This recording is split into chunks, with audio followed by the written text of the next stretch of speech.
giving another in court. So I think that we should exercise caution in sitting the judgment over a matter that a decision has been given, or at least another has been given. The Senate President, while giving his ruling to the order raised by Ekweremadu, said the judiciary under no circumstance can stop the legislature. The judiciary under no circumstance can stop the legislature, the National Assembly, from performing its legislative duties. We know what our due processes are.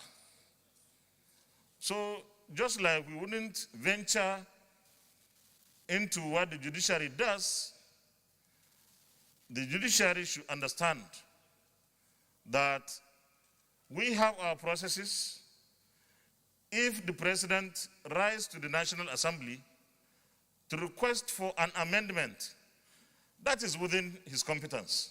The Senate President said it is within the National Assembly's exclusive right to consider whatever request it received from Nigerians, either from the executive or private members' bill. And finally, on this week's edition, wife of Lagos Governor Dr. Bijoke Sanwo-Olu has decried the rejection of the gender bills.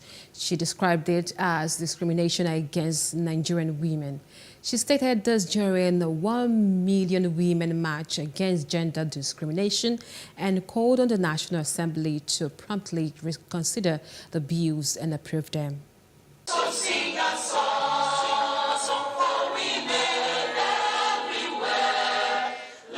This rally saw the women from different walks of life marching from Lagos State Secretariat to the House of Assembly in Alausa, Ikeja.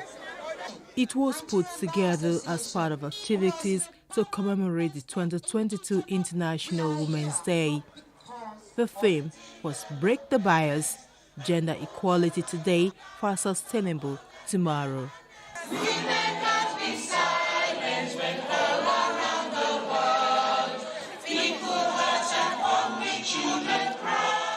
They want immediate passage of all gender bills in the House. Women from all spheres of life, standing for their rights, not happy with the rejection of what was passed at the National Assembly on the 1st of March 2022. Dr. Ibijoke Sanwo-Olu maintained that there can be no development without the full and equal participation of women in all spheres. The men, including the Speaker of the Lagos State House of Assembly, Mudashiru Obasa, were in consonance with the women in their crusade. You empower a woman, you empower the whole nation. So we always appreciate women in Lagos, in Nigeria and Africa for the good job you have been doing. You are the source of our family. You are the strength of the men. Dr. Sanwo-Olu also spoke on the death of Miss Oluwabamishi, who went missing after boarding a BRT bus and was later found dead. She described the development as sad, shocking, and devastating. This is a big slap on our face.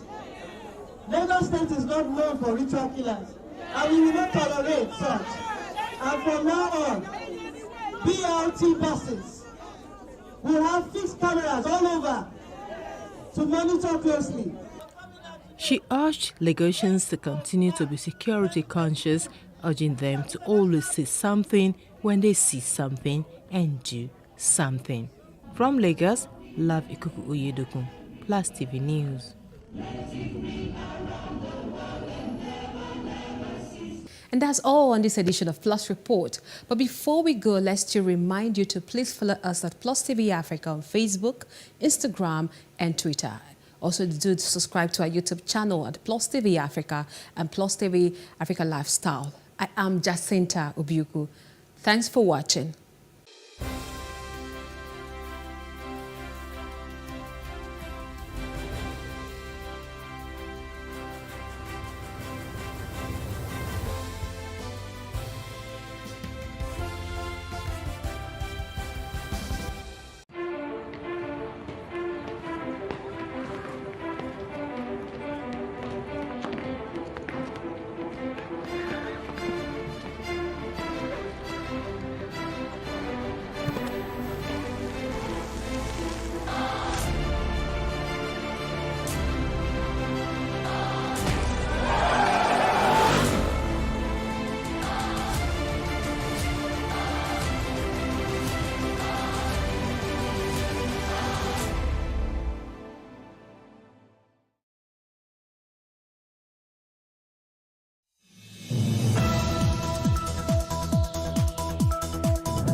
Zamani ushanga ambayo tulikuwa tunashona, ushanga alikuwa anashona, ninashonea hii kidole, ninashonea masikio, ninashonea shingo. Hatuna biashara yoyote ya kuwa tunauzia ushanga. Utauzia wapi? Sina juu pahali ambapo unajua. Hata tulikuwa hatujui kwanza ushanga unauzwa. Tuuzie nani?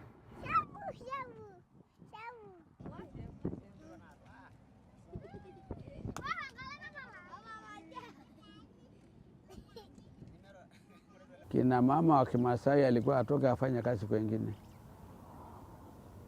maana kuna majukumu ya nyumbani. Yeye ndio anatafuta kuni, yeye ndio anatafuta maji, yeye ndio anaenda sokoni kununua chakula ya watoto. Kazi ya mzee ni kung'ang'ana na mifugo. Najua mifugo iko mara ngapi? Mara 3. Kuna ng'ombe, kuna mbuzi, kuna ndama wale wadogo. Sasa kazi ya waume ni kazi ya mifugo peke yao.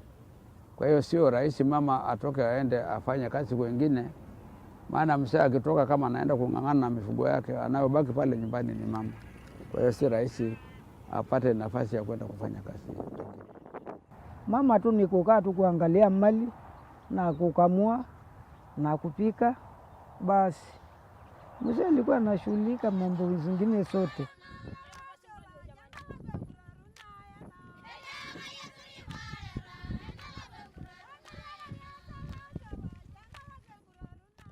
Sasa akishika ng'ombe mmoja ama 2 na ana mahali nzuri anafuga, kwa miaka 10 utakuja kuta hiyo ng'ombe 2 imefika ng'ombe 50.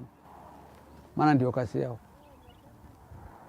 Lakini sasa kulingana na hali ya anga vile ilivyo, imekuwa ngumu pia wafuga hivyo.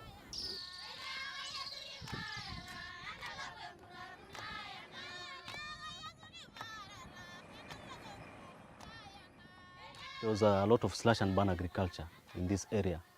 People could just cut down forest. We had natural water pans in the forests, but those water pans have already dried up. We had some rivers which were flowing down from the top of the hill, and that water could stay for a longer time. But these days, those rivers are no longer there. This is because of the change of weather patterns, and it's because people have destroyed the forest.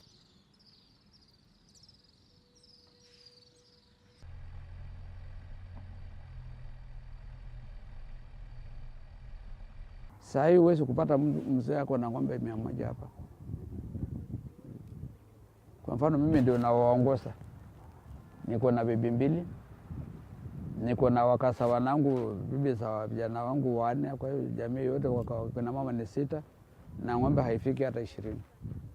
Silikufa hata imebaki kama ng'ombe 15 hivi. Sasa unashindwa ukigawanya hizo ng'ombe 15 kwa kina mama kwa kila nyumba pale.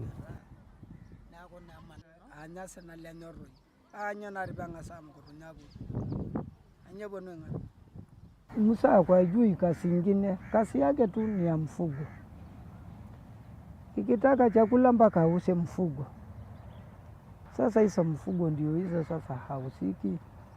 Sasa tutabaki tu kuangaliana na hao wa mabibi zetu. Ndio sasa naweza patia ruhusa, si ndio nimekuja sasa kupatia ruhusa sasa. Aenda afanye hizo mamradi, ndio sasa tuangalia kama atapata kitu kidogo ya kulete nyumbani. Halete chakula nyumbani.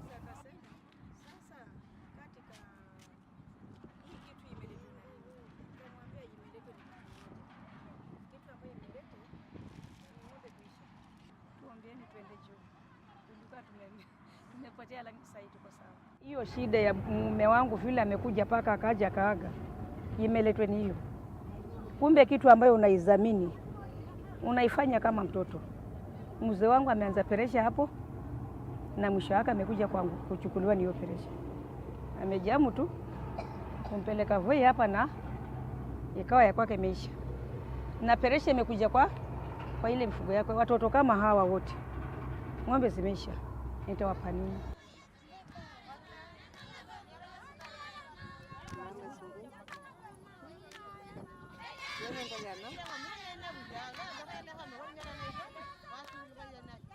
Tunenda tukashonee wazungu hizi bangili. Gari za wazungu zinakuja kama hapa, maana ilikuwa gari za wazungu zinakuja. unaweka pale, unanunuliwa penginepo, maana penginepo una nyumba moja ni shilingi 500 wala shilingi 300. Unakimbia, unajua mtoto wako atakula nini, atakula nini.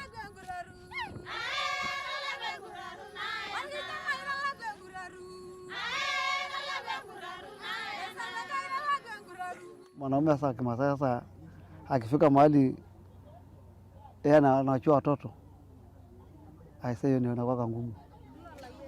Lakini sasa mama sasa ndio akaona kazi, na asipoenda hatutapata kitu, itabidi tuvumilie. Na bado kuna shughuli za mifugo pia, wadogo hao hajatoka pia, unaangalia pia hapo. So tumekuta sasa sisi wanaume tumekuwa na kazi nyingi nyumbani, kwa sababu mama kutoka kwenda kwa kazi yao ya kikundi. Kitambo wasee ndio natafuta wamama akaa kwa nyumba, nakamua, naosha hiyo kibuyu yetu ya kukamua maziwa, alafu nafanya kazi yao kwa nyumba. Msee naenda kutafuta jioni, nakuja kukula, nafanya kazi wa boma. Lakini siku hizi wamama ndio natafuta, wasee siku hizi hakuna kazi. Naangalia tu watoto, mbuzi, ile watoto ndogo ya ndama, alafu mimi naenda kutafuta na kuja kukula wote na yeye.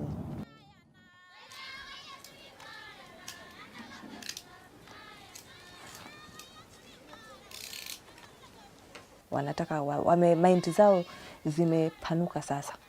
Wamekuwa na mindset tofauti. Wanataka amke, asimamie wengine, wanataka kwenda mbele, warejeste zile vikundi kama za walemavu kwao. Naona tu wamebadilika. Hawako kama vile walikuwa. Zamani ulikuwa unaambiwa kichwa ya nyumba ni nani? Kichwa ya boma. Si ndio? Unaambiwa ni mwanaume. Sasa hivi mimi naona kichwa ya boma ni mwanamke. Kwa nini si kwambia hivyo mtoto wangu? Naona wajukuu wangu anatoka huko, wachija. Anakimbia kuliko aende akamwambie babake nimepukuzwa skuli.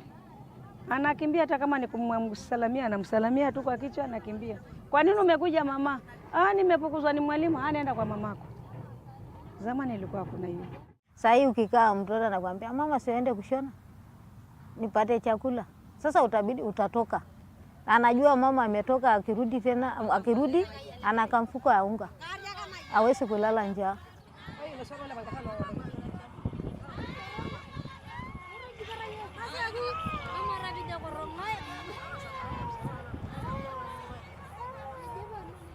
Mimi kama mama ninafurahi, maana kama naenda nje kutafuta pesa yangu, nakuja kukula na familia yangu. Nyumba nakuwa mzuri, kama pesa ni nyingi najenga nyumba yangu. Najenga nyumba ya kupanga. Sasa hiyo kazi imekuwa mzuri sana. Naona kwa nyumba yangu iko sawa, hata kwa familia yangu. Maana kama naweza kupata pesa, hata mamangu naweza kupata kitu kidogo. Ndugu zangu sina kula wote. Maisha yangu sasa hii imebadilika sana, kwa sababu vile nimeona maisha imebadilika. Watoto wanaenda mbele, kwa sababu hii pesa ambayo napata naendeleza watoto wangu kwa masomo. Na naendeleza kwa kila kitu, kwa sababu nguo ya shule mimi naendeleza. Sasa hii nimeona mbali sana, kwa sababu watoto wameenda shule kubwa sana, na kwa sababu ya hiyo miradi yangu.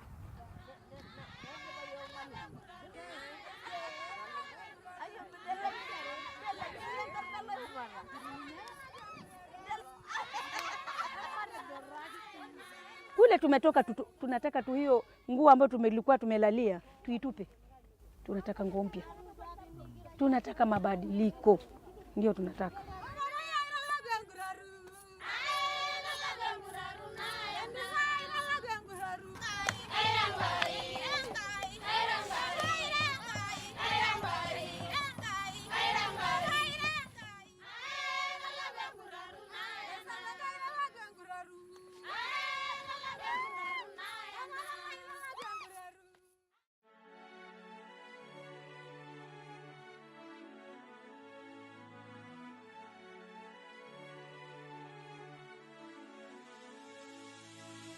It is engagement we need to have. Those who suffer miscarriages are never taken into account. Members of the National Assembly are also influence peddlers. You are sitting on Nigerians' money. From the Babin, I pay my rent. On the Babin, I send my children to school. A consultative engagement. No any tangible notification before they ban us. It's one thing for people to be at your back and the heat of the moment, and another thing for them to still be with you when push comes to shove. I will do everything to take Lagos out of the national grid.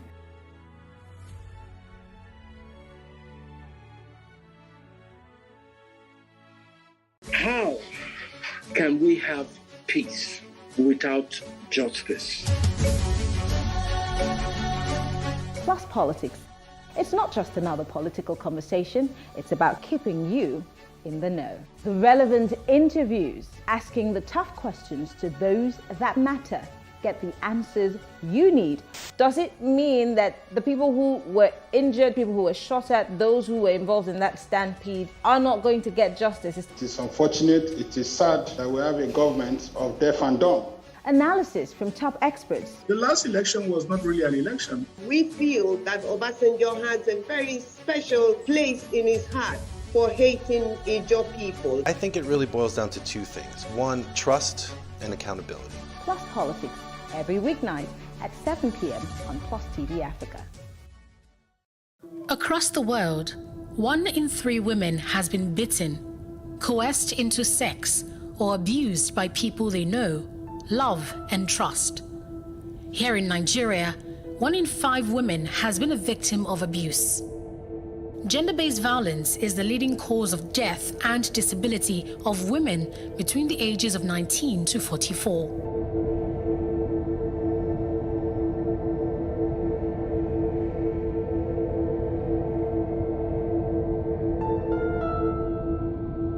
Queen James, not her real name, a 47-year-old writer based in Lagos, was married off at 17. She barely knew the man who was to become her husband. I just finished from secondary school, and my parents were like, you have to marry, that they have somebody for me.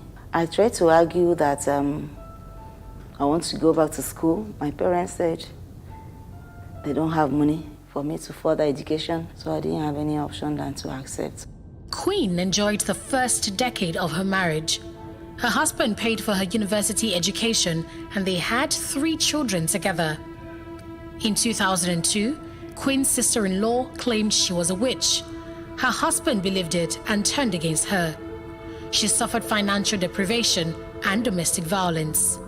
While I was in school, everything was going well until the senior sister came into the house. The sister kept telling him different stories, that he see a revelation, I'm going to kill him, I want to give him stroke. Now, at a point, he now told him that in fact I'm a witch, that I'm going to kill him if he doesn't send me out of the house. This man started beating me every day. If he has small problem in the office and come back, the sister will tell him, it's your wife. He wants them to sack you from work. The United Nations defines violence as any act that results in physical, sexual, or mental harm or suffering to women, including threats of such acts, coercion, or arbitrary deprivation of liberty. Domestic violence is violence that occurs in a domestic setting, such as a marriage or cohabitation, committed by people in an intimate relationship against the other person. Every night, he will squeeze my neck, tell me to confess all the wicked thing I'm doing to him, all the wicked thing I'm doing to the children, that there's a revelation I want to, kill my children. Another day he comes and they say that I've already made a plan to kill him and take over his property, that I should tell him why I want to kill him. Everything was just like, like a dream to me. He did not allow me to go to shop. I only go and buy things, and the girl that was in the shop was the one selling at a point. He now locked up the shop, came back to the house. When I returned back to the house, I started looking for work. Anywhere I want to go and work, he will go and tell them not to employ me.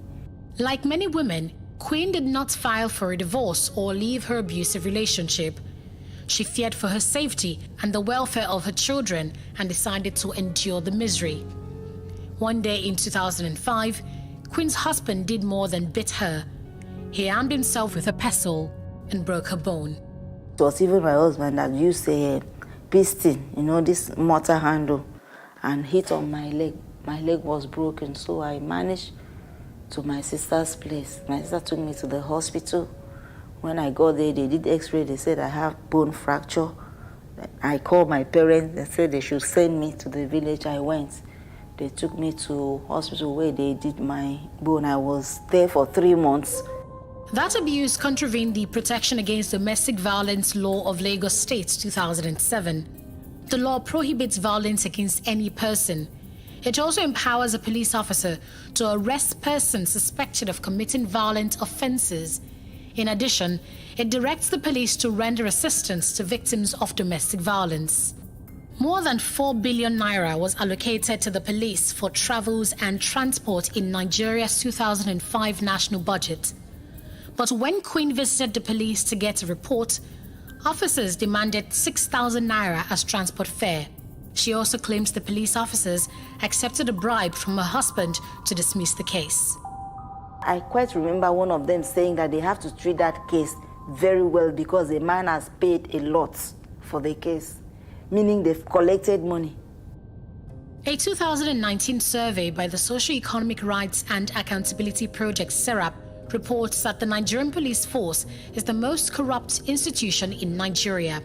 The report stated that a bribe is paid in 54% of interactions with the police, and that there is a 63% probability that an average Nigerian will be asked to pay a bribe each time he or she interacted with the police. With the police allegedly eating from the palm of her former husband, they accused her of attempted murder, arrested her sister, and he served her divorce papers. Made a statement that armed robbers invaded his house. They went away with a property worth 2.5 million, with a cash of 180,000, attempted murder and all that. They shoot gun, they shoot the sister on the head. I said, this is not true. Okay, I gave my own statement. When I gave my own statement, they were now dragging me to cell. So I shouted, I was pleading for help. Before I know it, they came, they handcuffed me this time around. And they showed me arrest warrants, and that in my arrest warrant, no bail. That is how they took me to cell. Her experience went downhill from there. The police turned around to arrest a victim who approached them for protection and locked her up at Kirikiri Maximum Prison for almost 3 weeks. Do you know that when the police, my senior sister was seeing period, police women could not even help, even when we were begging them, please, this lady is on her period. Can you help us bring tissue? It did not bring. And there are other women like that. The place was smelling. There was nothing. I think she had to use her hair tie to try and wrap and use. The police are very rude. They don't take care of their inmates at all. They don't want to know whether what they have accused you of is true or is false. These details expose a breach of fundamental rights to dignity of the human person, stipulated in Section 34 of the Nigerian Constitution. We put these allegations of corruption and human rights abuse in police custody to the Nigerian police force. It's a professional misconduct, but I get the facts, like every other professional misconduct of our men, we do allow it to go unattended to. So let's do that. As this one now, the victim, let them get across to me. They can meet the DC, the Commissioner of Police. So they can put up the petition to me, to the officers, so we take action. We don't condone anything that is unprofessional unless it's not brought to our knowledge. So in this case now, don't let me get the facts, and to monitor it, I will not disappoint you. All those officers that have done that, one way or the other, found culpable, they will face additional procedure. And prescribed punishment should be meted out to them. With the intervention of a non-governmental organization, Project Alert, Queen was set free. But she has not seen her children ever since. It was during this period that I met with Project Alert on violence against women. They took over the case, they stood by me, went through the case, went for 7 years. We finished the case after 7 years and I was set free. Meanwhile, my children was taken from me from the time they pushed me out of that house. I did not have access to my children until now. Josephine Chukwuma is the executive director of Project Alert. She condemns Nigeria's police force for breaking the domestic violence law of Lagos State 2007 and calls for these reforms in the force. Is about the system not working. And why is the system not working? First and foremost is the issue of funding. What are they given? What funding do they get to operate? You know, and then the capacity, the training of their officials. How professional are they? You need officers that are trained and well-resourced to respond to cases of sexual and gender-based violence. Like many women, Queen now wears the scars of a broken leg, a broken marriage, and suffers the consequence of a broken justice system.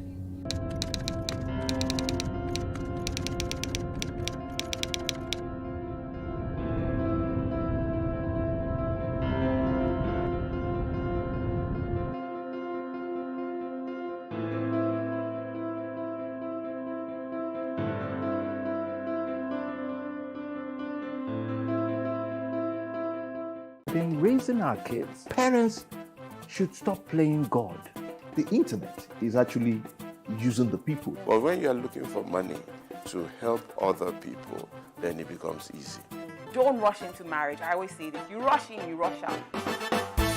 Family is the bedrock of every society and the essence of life. On Today with John and Helen, we dig deep into family values in every sense of the word. Join us every Saturday at 9:15 a.m. on PlusTvAfrica, DSTV channel 408. With you, we play a part in strengthening the values passed from generation to generation.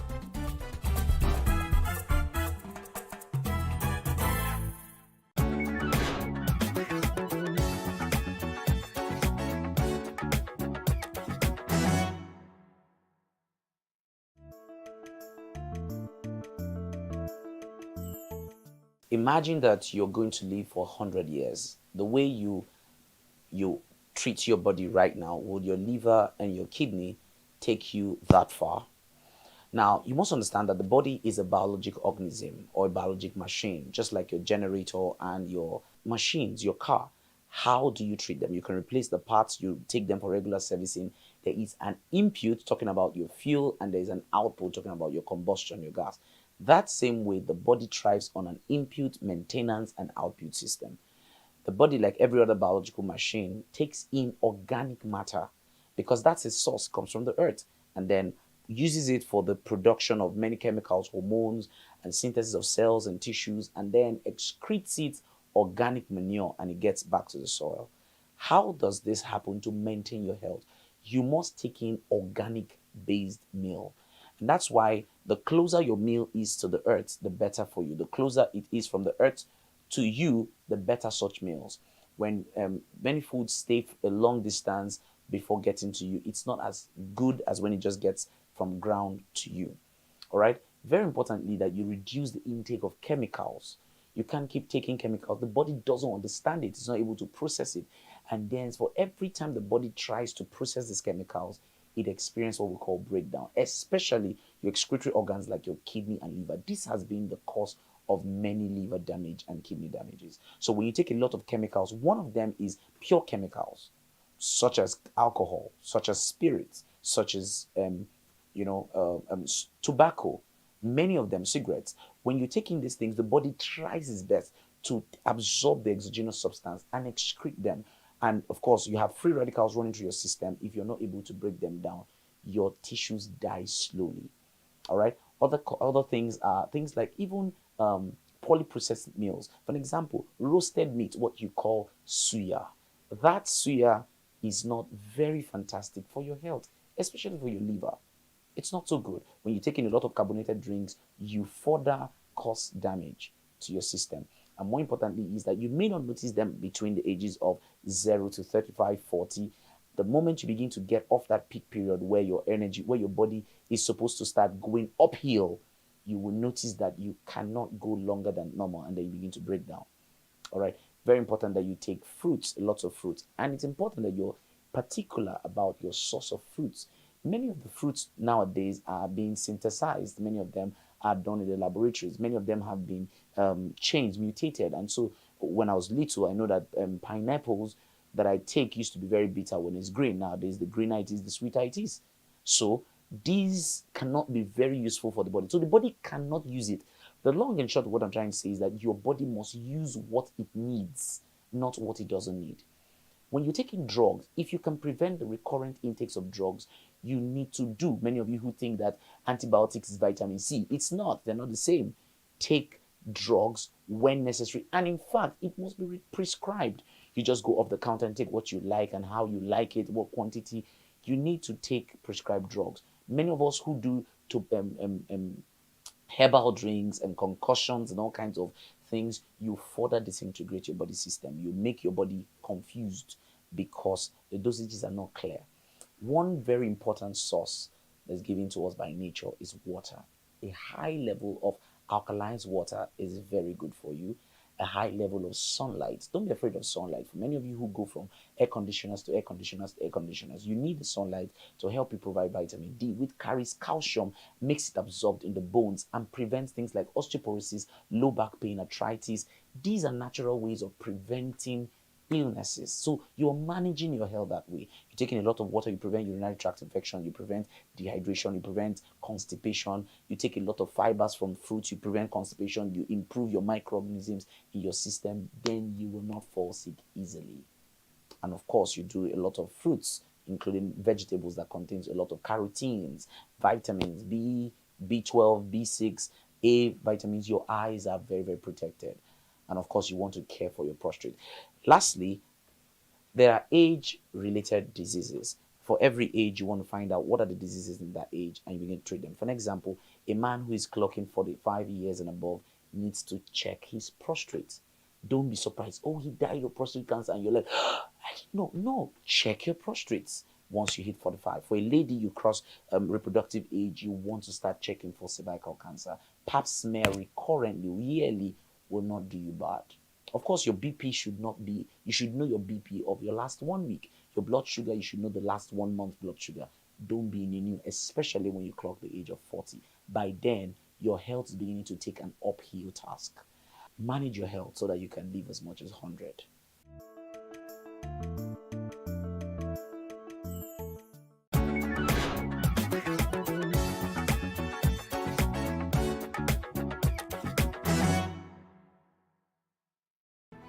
There is no voting on social media. To vote, you would require permanent voter's card. To get your PVC, visit cvr.inecnigeria.org. Create your account with a valid email address and start the registration process. An activation link will be sent to you. Click on the link and activate your account. Fill out the form, pick and submit a convenient date and time for your biometrics. Print the application slip, which should have your QR code. On the appointed date, go to the nearest INEC office for your biometric capturing. Thereafter, you will get a registration slip to pick your permanent voter's card when ready. Get your PVC today. This message is from PlusTvAfrica.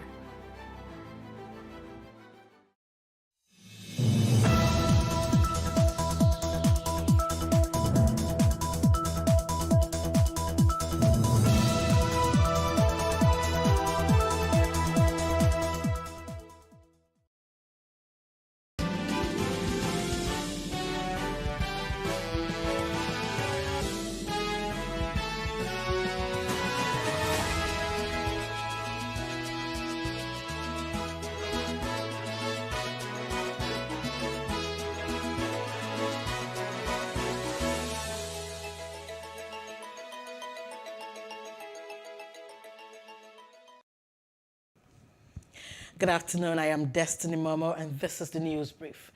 ASU has extended its warning strike by another 2 months. A National Executive Council member of the union who did not want to be named confirmed the development to reporters. He noted that ASU made the decision at its prolonged meeting of the National Executive Council which started on Sunday and ended on Monday morning. The NEC meeting was held at the union's National Secretariat at the University of Abuja.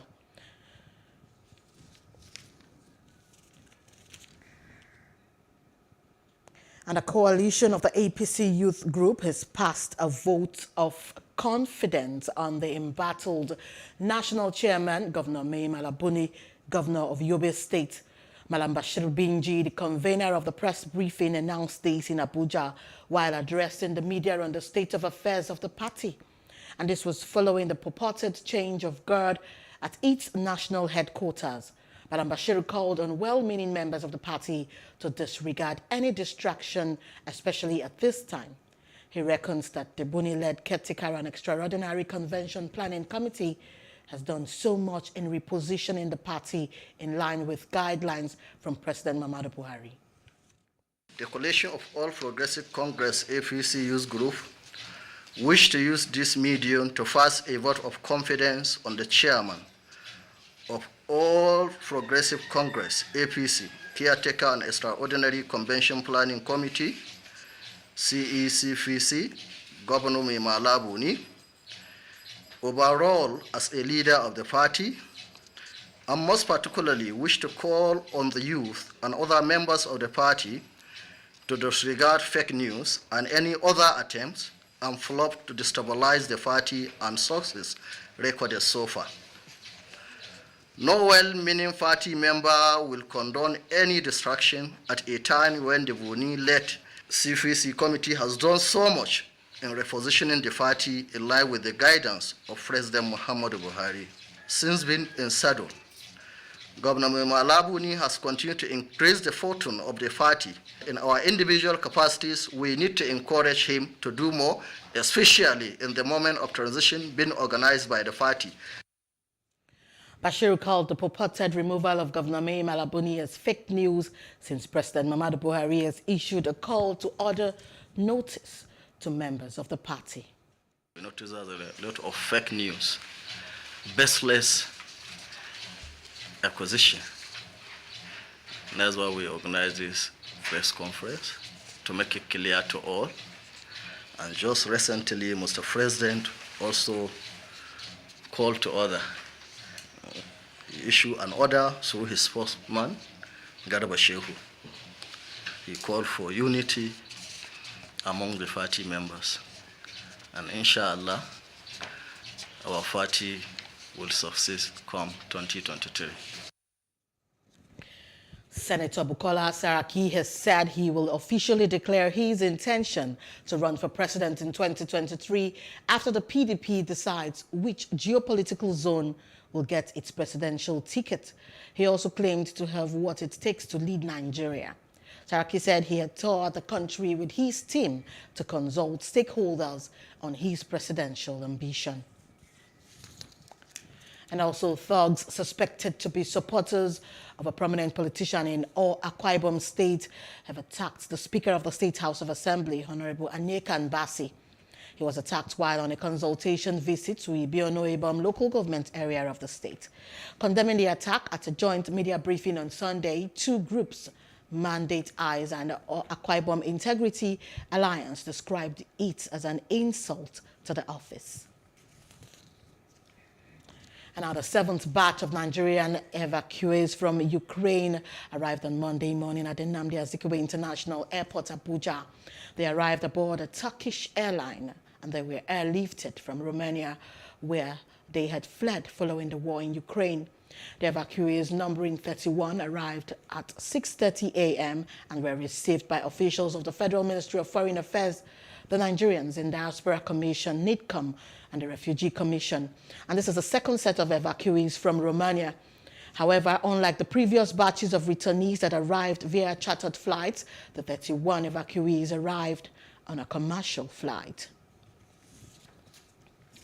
And at least 5 passengers have been confirmed killed and 3 others critically injured after bandits armed with sophisticated weapons opened fire on a vehicle passing along Yantumaki Dan Musa Road in Katsina State.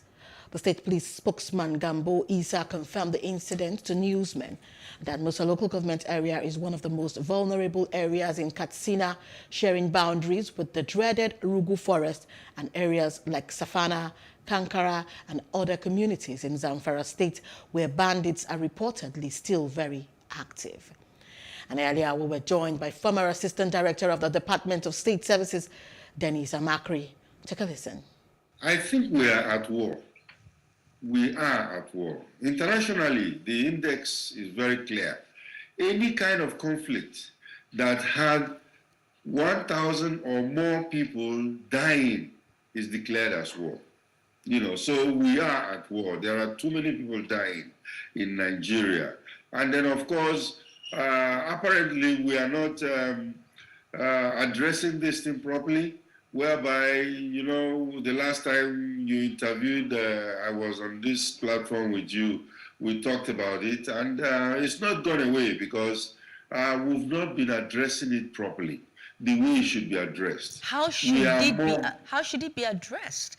It's gone on one time too many. It's just so... Yes. How should it be addressed? You know, we are not basically pursuing this thing systematically. We are more episodic, you know, or we react in our response. Oh, bandits have kidnapped some people, then we mobilize people are sent to that place. Oh, bandits have attacked a train in Mapuja, Kaduna way, and then the Inspector General will send some people down there. That is, you know, fire brigade, so to say. You know, we have to pursue this thing systematically.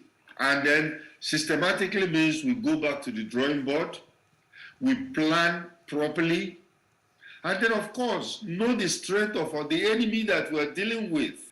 Our population in the security agencies is not enough. Like we're saying it, you know, we are in a state of war. And now the police had approved only 10,000 policemen a year to be recruited into the police. 10,000 for the next 3 years. Right now, their number is around 350 or 400,000. The military is not up to 300,000. Army, Air Force, Navy. They are not up to 300,000. So where, you know, when you are, like there is a fire and a big fire that is burning a house, and then you tell people to, instead of even buckets of water, tell them to carry a corpse and carry water and pour at the fire and see if it will put out the fire. So why are they not recruiting enough? Funding? We are not recruiting enough. We are not. Consider our population and our present situation, which is a war situation. The Nigerian Armed Forces Resettlement Center, Nafric, Oshodi, Lagos, has held a Thanksgiving service to mark the commencement of the passing out ceremony for retiring military personnel. The retirees, comprising those from the Nigerian Army, Navy, and Air Force, underwent a 6-month training on capacity building and skill empowerment to acquaint them with vocational skills that will enhance meaningful post-service life. Briefing journalists at the end of the Jumat prayer, Commandant Nigerian Armed Forces Resettlement Center, Oshodi, Air Vice Marshal Idi Gamzo Lubo, said the essence of the prayer was to appreciate God for seeing the trainees through the 6-month training period. Every man must prepare for life after retirement, and that's why Nafric is here. I believe that the center is well poised to give people the required skill within the ranks and officers cadre. We have different courses offered here. Let them opt to come here so that they are well ready to face the world as we join our civilian counterparts.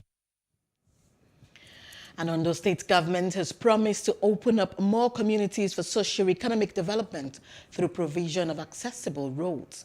The Commissioner for Infrastructure, Lands and Housing, Remi Aminu, said these when he led his team on an inspection tour of some strategic road projects in Ondo Central Senatorial District. The first phase of the 1.7-kilometer road linking Aerotown to the Akure-Lesha Highway was the first port of call for the inspection team. Aminu appears delighted with the work done so far and wants the contractor to put in more efforts to ensure speedy completion. We are happy with the quality of work done and the level of completion. We can boldly say that this contractor, she's very, very knowledgeable and she's intelligent. That's why she's making very good use of this climate weather. Because in a few weeks to come, or a few months to come, we'll be entering a rainy season. So by then, the job might not be as fast as this. But the major obstacle that can delay the project, she has nearly achieved all. And from there, the team moved to the construction site of the 2.4-kilometer Okeodu-Ipinsha Road, which has reached an advanced stage. The major culvert is being put in place to beat the rainy season in order to deliver the work on schedule. I cannot say how much I can thank the state government for doing this job for us. And after the completion of the job of the roads, it will beat the economics of the road, of the town. And this is the only route. If there's any problem between the express road, this is the alternative route to Akure. And on Street Views, Nigerians narrate their ordeals with online banking. Take a listen.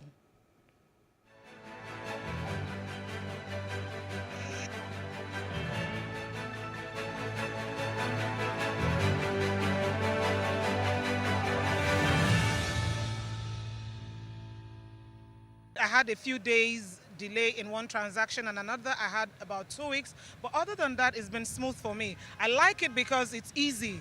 I don't have to carry money around. I'm not endangered. When I do business, it's easy for me to quickly make payments and get things done. So for me, internet banking is okay. As long as they keep the security up with it in terms of their software, ensuring that the customer is covered, because it's not just about the bank, it's also about the customer. More experience what I have for those banking is that all this banking, they are using it to scam people, so understand. That's what I don't like. Even myself, there's one of my guy that told me about all this bank, all this also bank, understand. So I do it for that. I did this thing.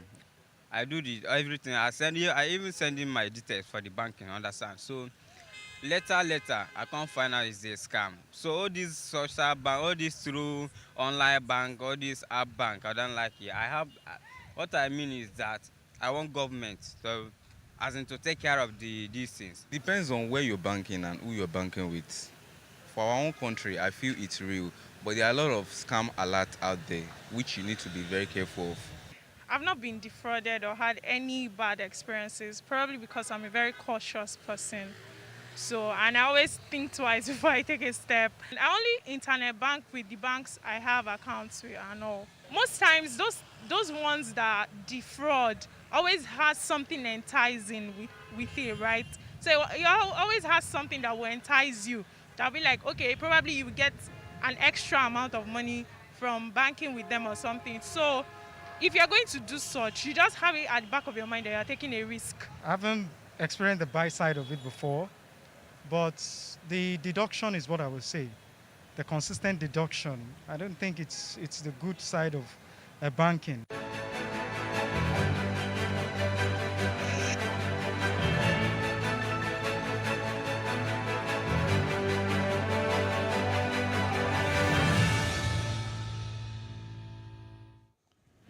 And now from news, other parts of Africa, Chad's government and opposition groups have started peace talks on Sunday morning in Doha. However, the talks were suspended after representatives from one of the 44 rebel groups attending left the room. Before that, the AU Commission had urged both parties to reach an agreement. The process should last several days, and Musa Faki Mahamat has already urged both parties to make concessions. The peace talks are crucial, and according to Libya's Foreign Minister, Najla Mohammed El Mangoush, they will improve stability and help fight terrorism in the Sahel region. And also thousands of Tunisian opposition supporters demonstrated on Sunday in the capital against President Kais Saied's power grab and the economic crisis in the North African country. Protesters held up signs in English and French reading, "Tunisia, wake up," and Tunisia state is on the verge of collapse. Said last July sacked the government, suspended parliament, and moved to rule by decree, sparking fears for democracy in the birthplace of the 2011 Arab uprisings. The latest demonstration was called by the Free Desturian Party, which is led by staunchly anti-Islamist lawyer Abir Mose.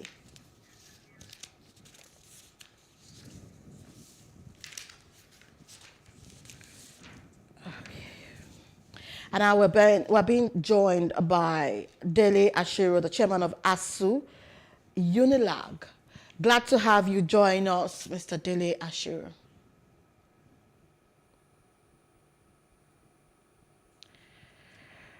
Good morning, Dele Ashiru. Glad to have you join us on the ASU, the events taking place and the ASU strike right now. Are you with us? Good morning.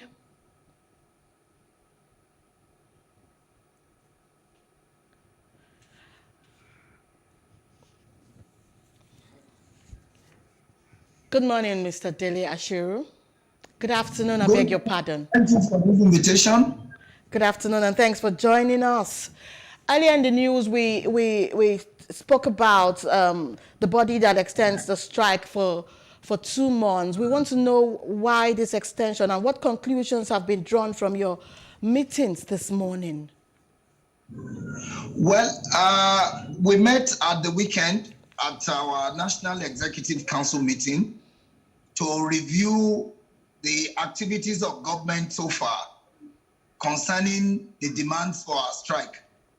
At that meeting, we took reports from our trustees and principal officers who have been engaging with government. The report indicated that government had not shown enough seriousness in addressing the demands that led to the declaration of the strike action. Specifically, we noted that government was a little bit late in setting up a review panel for a report that we had concluded since May 2021. And that while discussions was going on with NIDA on the suitability of UTAS for the Nigerian university system, the Director General of NIDA, without consultation with those meeting with us, went on air misleading Nigerians that the software developed by Nigerian Academy had failed. We considered these two critical reports amongst others and came to the conclusion that government needed some time to be able to clearly address the demands that we have made. It was in the light of these that NEC decided that the strike be rolled over for another 8 weeks with a view to giving enough time to government and its agents to be able to quickly and finally address those demands so that our students can return back to campus. Okay, so after the 2 months and perhaps no positive response have been gotten from the government, will there be more extension or perhaps ASU will bring the students back? What's your take on this? Well, you know, our union is a union of law and order. After the expiration of the 8 weeks, we will have to reconvene at another venue for our National Executive Council meeting, take reports on the progress so far. And until that time, I may not be able to say what exactly the union will do because no single individual speaks on behalf of our union. But like we did at the expiration of the 4-week rollover, we will reconvene in Abuja, take stock of what has been done with government, and then decide. It is our expectation that if this government loves Nigerians and are passionate about the development of Nigeria, 2 weeks may even be too much for government to address these demands. Because in any case, they are not fresh demands. They are demands that we have had over the years, and government exactly knows what to do, to bring this strike to a closure. Mr. Dele, we want to thank you so much for this information you've given us. But we hope and wish that before the 2 months expiration date, the government would have been able to satisfy the demands of ASU. Thank you for your time. Thank you very much for the invitation, and we hope that Nigerians will put pressure on government to do what is right on time. Thank you. Thank you so much.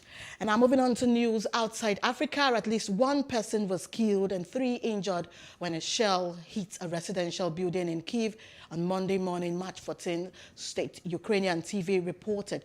And according to Ukrainian Interior Ministry advisor Anton Gerashenko, 2 people were killed and 3 were hospitalized. The building was set ablaze and wounded residents were seen being evacuated in a video shot by Ukraine's State Emergency Service. And now on business news, National Association of Telecom Subscribers have called on the federal government to suspend issuing of deadlines for the NIN SIM data verification exercise and adopt a continuous registration model. And according to them, this will help the government to accommodate the National Identity Management Commission's lack of capacity to host the data of telecommunications subscribers. The president of the association, Adeolu Ogumbanjo, disclosed this in an interview on Friday. According to him, a continuous registration process will cover the various hiccups experienced by their exercise. And on entertainment news, the winners and nominees on Britain's biggest film night headed to an after-party at London's Grosvenor House Hotel on Sunday, March 13, following the 75th British Academy Film Awards BAFTAs. An absent Will Smith won the Leading Actor Award for playing the father of tennis champions Venus and Serena Williams and King Richard. And Joanna Scanlon won Leading Actress for portraying a widow who discovers her late husband's devastating secret in After Love. Ariana DeBose picked up the Best Supporting Actress trophy for her role in Spielberg's West Side Story. And fresh from his win at the Screen Actors Guild Awards, Troy Kotsur, who is deaf, won Supporting Actor for Coda, a coming-of-age story about the only hearing member of a deaf family. And Summer of Soul, directed by Hamir Questlove Thompson of hip-hop band The Roots, won Best Documentary for its telling of the 1969 Harlem Cultural Festival. And Jane Champion's The Power of the Dog won the coveted Best Film, BAFTA, and Best Director. The film's producer picked up the award on her behalf. You didn't think it was... Well, I heard it's not a very British thing to show your emotions, maybe. I could be wrong, and if so, I apologize. But I was just like, don't cry, don't cry. Be dignified about anything. Just try to be dignified. But it was really special. And I got emotional because I meant it. I meant every word, especially in regards to Cindy Tolan, our casting director. Actors don't work without casting directors who champion them. And without her, I wouldn't be here, so. It feels wonderful to be recognized, not that BAFTA looks at me as deaf, but as an actor who happens to be deaf. I'm just trying to bring a new perspective and hope to inspire folks to open their hearts and minds to think about possibilities and opportunities for the future, not only for deaf actors, but maybe directors, writers, producers, and so on. And so I'm just so glad that I'm the first deaf award winner. You know, this is a part of history now, and so it's truly a blessing. Not pressure, because I think we're all in collaboration in the industry, and no matter what level you're at, whether you're coming in or you're a veteran, we've all got a part to play, and it's that makes me really grateful for even coming from where I come from, being working class and getting to this position. It doesn't really matter, do you know what I mean? We're all in it together, and I know that sounds cliche, but we literally are. We've all got a part to play. Hold it like a baby, but you know, for me especially, it means a lot to me because you know I used to live here in Kinnish Town, and so like I consider London a second home, and really this is the city that brought my group prominence. Like we came here first. We left our hometown to come to London so that we could make it and then come back to America, you know, pulling a Hendrix. So for the people to give this back to me, this is amazing. 30 years later, I never thought of this. Eating fish and chips in Kinnish Town. Just a little, it's all a bit surreal, really. We haven't seen, Emil's based in Sydney, I'm based in London. We haven't seen each other for 2 years, so to be suddenly back together and winning Best Film, it's very reunited surreal. On the red carpet with the BAFTA. We just wish Jane Campion was here. She's in Los Angeles because this is her movie, and it's incredible tribute to her vision to have her recognised in this way by BAFTA.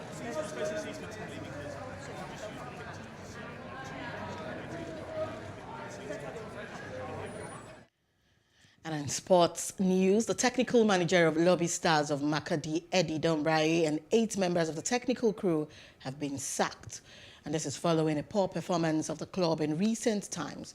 Dombraye Eddie, a Ukraine-based UEFA licensed who took over the team from Kabir Rudogo, could not improve the performance of the Makadi-based side. According to a release, the vice chairman, Coach Eugene Agagbe, will take charge of the team on temporary basis and will be assisted by Coach Sam Adingi. And that's the news brief. For more stories, please follow us at PlusTvAfrica on Facebook, Twitter and Instagram, and do subscribe to our YouTube channel at PlusTvAfrica and PlusTvAfrica Lifestyle.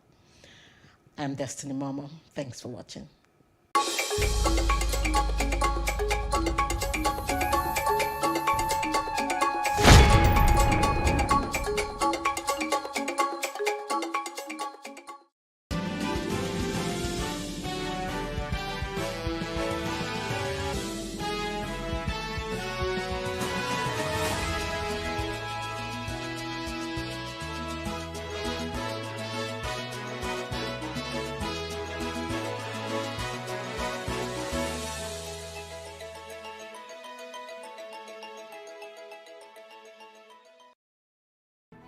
There is no voting on social media.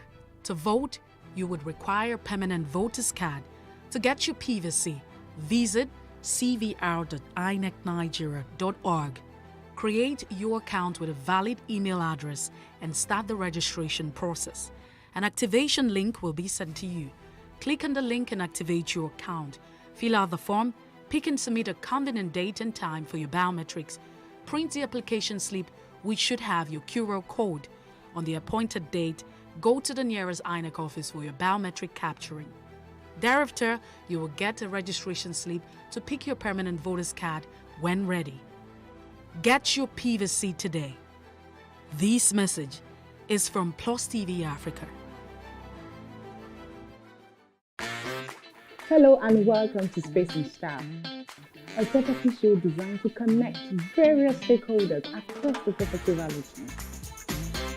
We can also provide realistic solutions and deepen your knowledge about the interesting world of real estate. We shall showcase architectural design, interior design trends, lifestyle and real-time property news updates, and the right way to navigate through property development and investment. Join me every week on this channel as I take you through an exciting journey in the world of real estate. Space and Style, 6:30 p.m. on Saturdays and 5:30 p.m. on Wednesdays. Praise God, from whom all blessings flow. Welcome to your favorite program, The Moment of Truth, brought to you by the Citadel Global Community Church. Our God is a God of salvation, far above all principality and power, and might and dominion, that regardless of what happens in this season, you will escape. Say to your neighbor, there is no peace for the wicked. The lazy man does not roast what he took in hunting, but diligence is a man's precious possession. Finally, my brethren, be strong in the Lord and in the power of his might. Moment of Truth with Pastor Tunde Bakare, Sundays, 7 p.m. on PlusTvAfrica.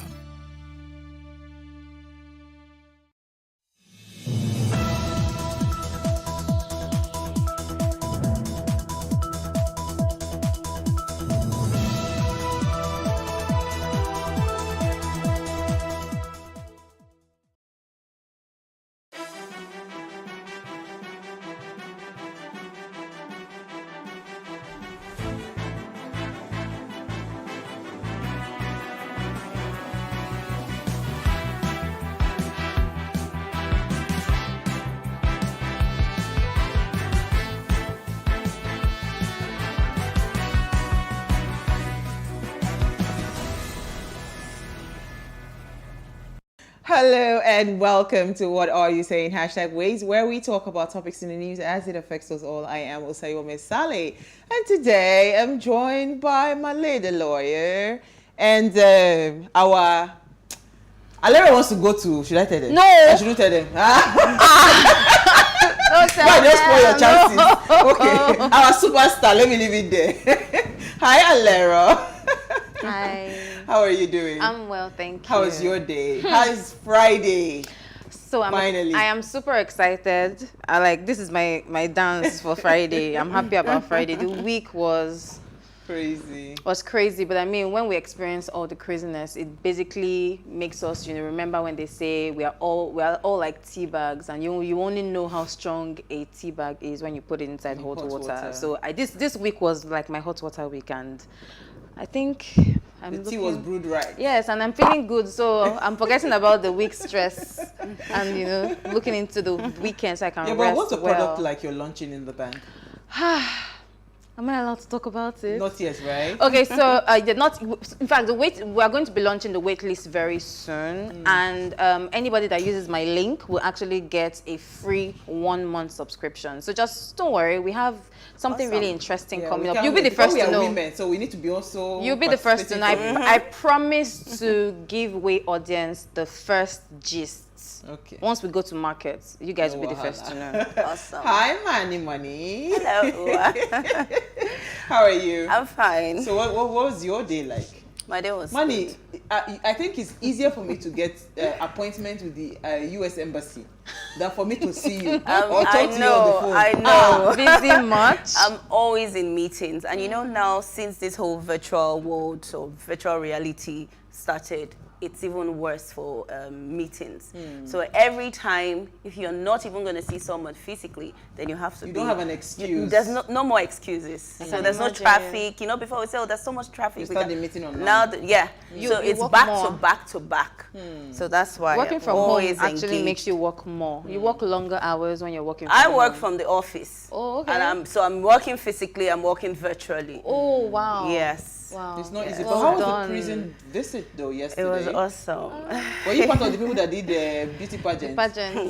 Everybody's asking me. Everybody's asking me. No, that's Kiri. So normally during the week I go to Ikoyi prison. Okay, so your visitation every Thursday is Ikoyi prison because of traffic. Oh. Yeah, so I go to Kiri on some weekends. Oh. Yes. Okay. But during the week I'm in Ikoyi. Because they were debating on the group, but you didn't have our time yesterday to answer us. I was too busy. Because they were talking about inmates that. Then Uti was saying that I was not telling them that that's what you do. Like there are so many people you're doing pro bono for because so many. I mean they've been there in prison with no trials and all of that. Those are the kind of cases you're fighting for. Yes. But not Chidima's. Not Chidima. Chidima she's well represented. Did you see the ladies? She didn't even beautiful ladies. Oh my God. It wasn't even like she was in prison. So I started asking, I see these people every day. So even yesterday when I went to prison, there was a young man I just kept staring at because he was dressed like he was going for an interview, a job interview. So some of them actually, just separate themselves from the crowd. Yeah, they do. They come out well. Okay, so today we're discussing business, right? Yes. So how we can empower women-led businesses, right? And here's what we found as today's quote.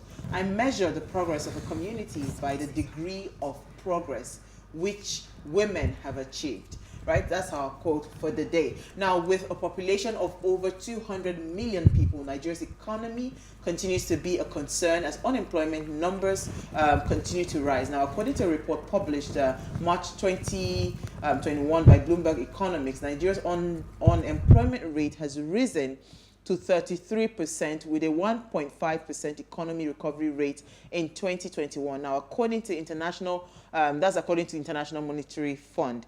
Now, the question remains, how can Nigeria strategically manage the current unemployment crisis? This is an excerpt from an article that was written by our guest today, Nancy Tayaregbaye. She's actually a friend of the house, and she's here to discuss the impact of empowering women-led businesses, right? But first, let's take a break to see what we found in the news.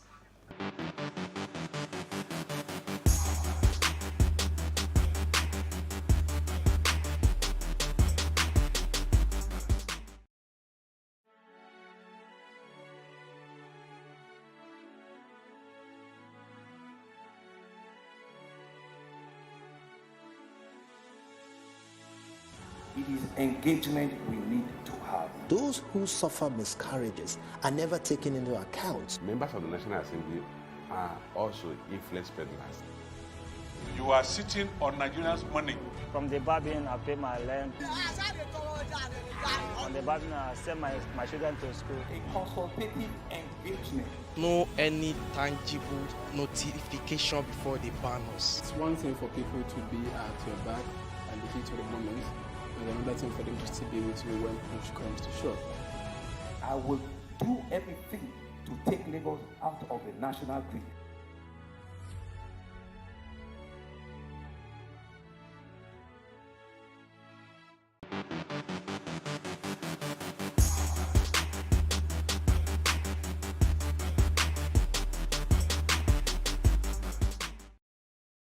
You are still watching where is now the international plumbing community, as represented by the council, has a vital role in promoting the link between good quality plumbing, health, environmental sustainability, and increasingly economic prosperity. March 11 is marked by celebrations, competitions, seminars, and activities all around the world. People from within and outside the plumbing fraternity come together to learn, share knowledge, build connections, and find opportunities to collaborate to improve the quality of and access to fresh water and safe sanitation. There are now hundreds of annual World Plumbing Day events promoting the link between good plumbing sanitation and human and environmental health. So, happy International Plumbing Day. Yay, there are some things you cannot do without in your life. you know how when you get to a certain age, you now realize that it is the things that you list, you pay attention to the list. They're very important. Make you no go toilet, you'll be all right. Actually, artisans are very important. Very important. From plumbers to carpenters to who else again? All of them. They're all. Is it the vulcanizer? They're all important. I just wish we would have, like really educated artisans. Well, I think there are a couple of them. Pockets, yes. So there's a technical school that the Lagos State government even runs. Oh, okay. Some pockets of bodies are coming together to train. So you see now, have you not seen the lady that plaster POP plastering? She went to learn it professionally. There's also a lady that does bricklaying, right? So there are a lot of people now going into the artisan profession with intention to actually change the face of that profession. So it's getting better. Yeah, we're seeing more educated people going into those sectors, and if we see more of those, it would actually impact on the whole greatly holistic. Yes, on the whole artisan what's it called community. Yes, yeah. Okay. Yeah. So well, we pray so. Yeah. So International Plumbing Day. Please, we love you, our plumbers. But when we call you, answer us on time. Yeah, there are some, eh? They'll say, Madam, I'm coming. The next 2 hours. There's Issa, where are you? Accountability, nothing at if all. Issa is watching this now, he will say, Madam, don't come. Issa, where are you? In fact, I have how many plumbers? I have Mishak, I have Organ, I have one more. I've been calling them because I'm doing a project in the house. I don't call tire. In fact, it's tomorrow I want to battle it out with them because they're supposed to fix the toilet and all those things. No, you to can't find them. You know what? So let me start with Valero. What did you find for us in the news? Okay, so amidst the craziness going on in Nigeria, I mean, people with vehicles have been suffering and going through the whole fuel scarcity. And right now, airfare hikes imminently in Nigeria as aviation fuel prices skyrocket. People that have traveled, maybe at the end of the day, they will use the road or they will trek back to their town because now the price of fuel has actually gone up. So amid speculation that aviation fuel price in Nigeria could soon skyrocket to $1.68, which is equivalent to 7 naira per liter. Stakeholders have been warned to brace themselves for an inevitable hike in airfares. Business Insider Africa understands that aviation fuel price in Nigeria has raised from 46 cents, which is approximately 190 naira in January this year, to as high as $1.04, which is approximately 607 naira as of Tuesday, March 8, 2022. local airlines have already responded to this by hiking their fares to by 100%. The operation controller of the Independent Petroleum Marketing Association in Nigeria, Mr. Mike Osatuyi, blamed the dramatic increase in the price of aviation on the ongoing Russian-Ukraine crisis. So just yesterday, I received a text saying that in January 2021, we bought aviation fuel at 190 naira per liter. At the end of the year, we were paying 360 naira per liter. Wow. Almost double, right? At the end of February 2022, just over a week ago, it was 415 naira. This is... Yesterday, which was, I got this message, I think yesterday. Yes. Yesterday, it was 445, between 445 to 460. Today, it's at 579 to per liter in Lagos, 599 in Abuja, and 609 in Kano. This is crazy. So it is inevitable. And now, I mean, they're saying now that it's going to go to 700 naira very soon. Oh yes. Like, what's going on? Did you see what happened with the diesel as well? Oh, the goodness cost me. of diesel. Diesel is at 700 already. Yes. Yeah. My welder that I gave him something to do, part of what I was saying about the plumbing, was supposed to build like a water tank for me. The price literally in 2 weeks, because I didn't commission him to start, in 2 weeks, 100% increment. It was, let's say it was 20,000. Now it's 40. I had to pay 40,000 for it. Even if you had paid him, if he hadn't purchased the items, then he would would still have come called back you. and say, Yeah. Madam, Yes, price I has can't gone do the up. job. Like, Yes. this is really crazy. What Crazy. happens to people that can't even afford it? Crazy. All right, so let's hear your story, Manny. Bamishe, outrage as new victim says arrested Lagos BRT driver raped her inside the bus. So many Nigerians have expressed anger after a grisly revelation that Nice Andrew Ominini Koron, the driver of the bus rapid transit vehicle, that's the BRT bus, arrested in connection with the brutal murder of a passenger, Uluwa Bamishe Ayankole, had in the past allegedly raped another lady. So Nigerians registered their displeasure on various social media platforms and called for an urgent prosecution of the driver in the interest of justice. Now, the female victim accused Omonini Koron of raping her on November 25th, 2021, sharing a similar narrative with Bamishe's saga. So she actually recounted her whole story on how he was driving. Same person. Yes. So now I want to address what the Lagos State Governor said. Yeah. That when you see that the lights are off, do not go in. This lady, when I read her story, he was on the move already. They were already riding the bus. Off. Then he was turned it on. He And turned he's it off while they were in motion. While they were in So motion. it's not as so it's not if even as she if that she saw saw it a bus and then that she got in. was not lit up. So I think the case of Bamishe was a case of rape gone bad. Because you remember the guest we had on Wednesday, Dixon Osaji, when he was talking about that it is possible that that guy, Bamishe's case was never the first. Yes, Do you understand? he It was not the first. It was not the first time somebody actually took time to video it. So the other cases will just be cases of missing people. Or they just raped them. Because I don't think he intended to kill her. Bamishe. Yes, I don't think I think it was a case of rape gone bad. Because now, when I heard this... Remember that some body parts No, they said... So the commissioner of police, I watched his video when he was giving his recount. He said that no such thing as a mutilation, that was all rumors. That her body is intact, is in the morgue. But for to verify whether she was raped, they were going to do an autopsy. Right? So that we're still waiting for... That ruled out the ritual, whatever it was, that the speculations. Good. It ruled out that. But she was assaulted. I am sure that it was a case of rape gone bad. Maybe she fought him. Yes, and because there were altercations. Remember, they said that the last time they heard from her, she was screaming at the driver and all of that. So that would have been possible. Oh my God. What would have happened? Yes. So this is not the first time. So it was but this time around, he did not get away with it because somebody was videoing it. That girl said they were in motion. He switched off the light and told her to come to the front of the bus, right? Something because she was the only passenger and blah, blah, blah. That was how he pinned her down. He switched off the light. In motion. He parked and he said... had a knife. Yes, he parked hand. somewhere at whether the toll gate or something, and switched off the light and raped her. What? So he's a notorious rapist. And remember, again, the guest was saying, how do they recruit these people? Exactly. Who are How the do they people? recruit? I mean, This is the same before you question get I a job, asked. before Yeah. you get a You job understand? in Nigeria, everybody knows And now that that is you why we have to cannot get rule out. references. Yes, we So cannot rule out the culpability of the Lagos state government. No, we because they are the can't. ones We can't hiring rule out. these people. Yeah, we can't rule out. If a staff commits a crime in my office, It is you. They are coming for me. Yes. So you can't rule that out. Absolutely. No, it's not So possible. let me take my story quickly. This one is very scary. Nigeria should expect food scarcity by I June. saw that.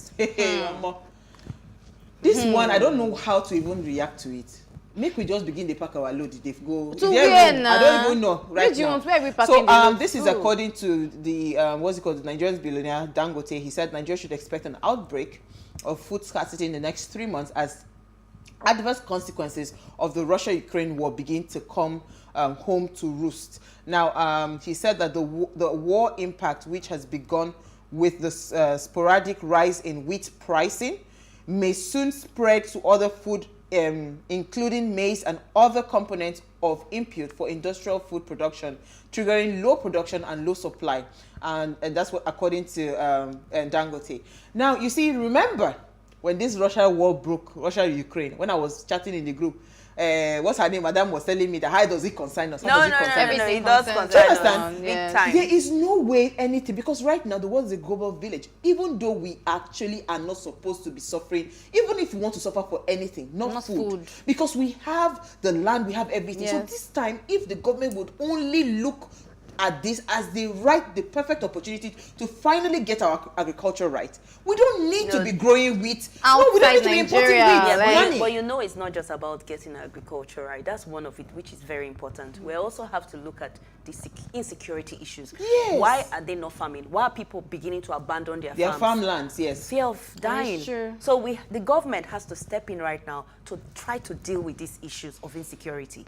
So it's about the agricultural part. It's about insecurity. Like everything, problem. yes, everything is just being So I think affected. our government should just sit up. I'm That's telling all. you. So on that note, to take a break now, we want to discuss women-led businesses. We want to tell you how we can impact and change this this narrative of unemployment. Stay with us. We'll be right back.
Thanks for staying with us. Men and women entrepreneurs face inherently different constraints, including psychological and cultural factors. Female entrepreneurs are often lacking in access to financial and human capital, which impedes business growth. Women have women have different mindset constraints, such as risk aversion, and have not caught up in the soft skills, such as leadership, to boost their businesses. Now, in addition, women have culturally imposed constraints that psychologically and physically impede their independence, aspiration, and priorities. Thus, the success of female entrepreneurs depends on their personal traits and entrepreneurial skills, and how supportive institutions and stakeholders address or work around these major constraints. Now, do you think we've made any considerable impact on empowering women-led businesses? right? Especially in Africa or say in the developing countries, and what can we do better? Now, please let us hear what you have to say. Remember, you can join the conversation, send us an SMS or WhatsApp to 081-803-84663. So I'm going to bring in Nancy in a minute, but I want to start with you, Alero, because you just started something that is around women, small businesses, and all of that in your organization. How do you think? I mean, right now, what we are basically trying to do is we're trying to empower women by giving them, you know, the resources that they need. So it's either we're giving them finances as capital to start their business, or we give them an opportunity to upskill, to do trainings, to probably some vocational trainings and all. Because the truth is, a lot of women are smarter than people think, and all they need is an opportunity to go beyond what they are doing right now, because a lot of them feel limited. So aside from, you know, their own individual background and their limitations, it's easier when there's like a community of other women backing them up to say, okay, you know what, we understand what's going on and we're here to support you. So if it's finances you need, we're here to give you maybe low interest rate financing, give you opportunities to get maybe investors if that's what you want. So I mean, there are a lot of opportunities coming up, and I'll be really excited to talk about that by the time we're ready to go to market as well. Absolutely. So yes, women are going to, in fact, I feel more enthusiastic about the growth of women in 2022 than I've been in other years. And the reason is because, you know, after COVID, it's just been a lot of families lost their jobs, and then most of the wives or the mothers in the homes were the ones, you know, supporting. And some people were like, oh my God, I didn't even know that we could actually, you know, have this type of impact in society. And it's really great that we're looking into it. So yeah. Awesome. How about you, Manny? You are a woman that is leading a business and doing exceptionally well at that. So how has it been for you? How do you think you have impacted, first of all, your own immediate community? Okay, so I think that the fact that I started what I'm doing right now, and I'm still on it 12 years into it, gives more girls around me the confidence, you know, to participate in things like this. You know, in the past, it was like women are not supposed to be here, women are not supposed to be doing these things. Now they see women coming out every day and doing it, so they now participate, and then they understand it, because it's not just in coming out and doing a business, it's in asking yourself why. What are the whys? You know, I believe that because of the population of the women in our country especially, we can actually, women empowerment can help to fight poverty. We're more than the men. We have the numbers. So if you empower the woman, then you know what it means. Then there's this saying that goes that if you educate a girl, you educate a nation. So imagine if we turn this upside down. If you empower a woman, you empower a community. Empower a community. It's as simple as that. So I think with everything that I'm doing, is giving other girls, other women around me the confidence to participate.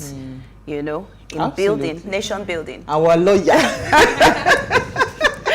Wow. Guest, Nancy Taya has always been an advocate for those who cannot advocate for themselves. Since her youth, history has always been an interest of hers. Fascinated by how communities and cities grow, she hyper-focused on developing solutions to transform impoverished communities to thriving environments. Now, she consults nationally and internationally with SMEs, corporate bodies, NGOs, and governmental agencies. She provides fresh ideas and strategic guidance to ensure they obtain their desired outcome. Her unique perspective and strategies ultimately helps organizations refocus, recenter, and resume with increased efficiency. And might I add that she's a friend of the house. And we are always happy to have her whenever she's in Nigeria. Thank you so much, Nancy, for joining us this evening. Thank you for having me. All right, so I just saw you when, what's her name, Manny and Alero, they were talking, you were just going, I saw that. Do you want to touch on that? Well, I'm always excited when my fellow woman is empowering other women. It's a beautiful thing to see. And you mentioned how it fights poverty. It really does. Like when you empower a woman, it's really interesting because the Organization of Economic Development published that the multiplier effect of a woman is 1 to 30. So for every one woman that's empowered, 30 people are going to benefit from that. And so when you think about empowering a woman, it's just a beautiful thing to see. So you mentioned the education, the training, the vocational piece. You mentioned women seeing nation building and seeing that they actually can do it too. And that's the issue. We don't have enough women in positions where they're able to influence and empower others to do the same. And so as you guys were speaking, I was just really excited. They've done your job for you tonight. But there's something you shared. You said across the globe, data points at the fact that women have made an enormous effort to present on the map of success in entrepreneurship in the last century. Women have made significant impact, and there's still potential for more. Right? This data, is it really real? Is it scalable? Are we truly, or is just the we are trying to be politically correct when we say that if you empower? Because sometimes when we talk about, I mean, we just had the International Women's Day. Everybody was talking about women empowerment, breaking the bias, you know, and all of that. It seemed like we're just making too much noise. Do we really make that much impact when you say you are impacting a woman? Are we truly influencing and changing things? Absolutely. As you were speaking and I was in the back room, I was like, this women empowerment thing is not a game. It's a real thing. There's real data that points to when women are empowered, what it does to an economy. In a recent report, a global women's report in the United States, women in small businesses are employing up to 7.7 million individuals. And it's more than our corporate organizations like McDonald's, IBM, and Walmart. And for me, I'm like, wow, that is so inspiring, but also shows directly what a woman's capable of doing. And when I think of African nations, I'm like, it's not really innovation, right? If you just follow statistics, if you follow data, then you understand what women are actually capable of doing, and you simply follow the pattern. And so when I think about Nigeria, particularly there was one organization that I worked with just 1 year, it's called Stories from Home. And she was an aspiring entrepreneur, and I asked her, well, what's your vision? What do you ultimately want to do? And she talked about how she wants to start her own business and she wants to help with the graphic design and so forth. So I worked with her, and under a year, she employed 3 people. So I said, wow, well, according to the data here, there's 23 million entrepreneurs, female entrepreneurs. So that 23 million women has the ability to employ 1, 2, 3, 4, and 5 people within their country. And so when I think about it, it's not rocket science. It's just the data is right there. Follow it, invest, and you see what happens. Sure. Ladies, so if you leave me, I have plenty questions. So I mean, so there's one thing that has really been a major concern for me, and it's more of the mental conditioning that females, or rather the female child, has been experiencing right from when she was young. So imagine a female, let me use myself as an example, and growing up, I had like the people in my environment were not really, you know, pushing me towards doing something, or go stay in the kitchen and be the one to cook while the boys watch TV, or go play soccer, or you're the ones that have to serve the boys, or you're the one that have to go to the market. I grew up in a home whereby my dad made sure, male and female, you have to do everything, because there's no one rule for a female child and there's no rule for a male child. Great father. So, you know, I mean, I just imagine in a family that, you know, the female didn't have that opportunity to have a father that's saying, okay, let's do this. So we have a lot of women that belong to that category, and I know a lot of them are trying to unlearn what they know, and it's our duty of, I mean, we have the opportunity to, you know, see it differently, because they don't even know any better, because in their head they feel like, oh, I'm done with school, have to get married, I have kids, and that's it. The man is the one that goes out of the house and, you know, brings the food and money and all of that. So I mean, women knowing that now is really helping to change the game. So let me ask Nancy, how do you think we can address this mindset? Because it also impacts in the way the woman sees the growth projection of her business.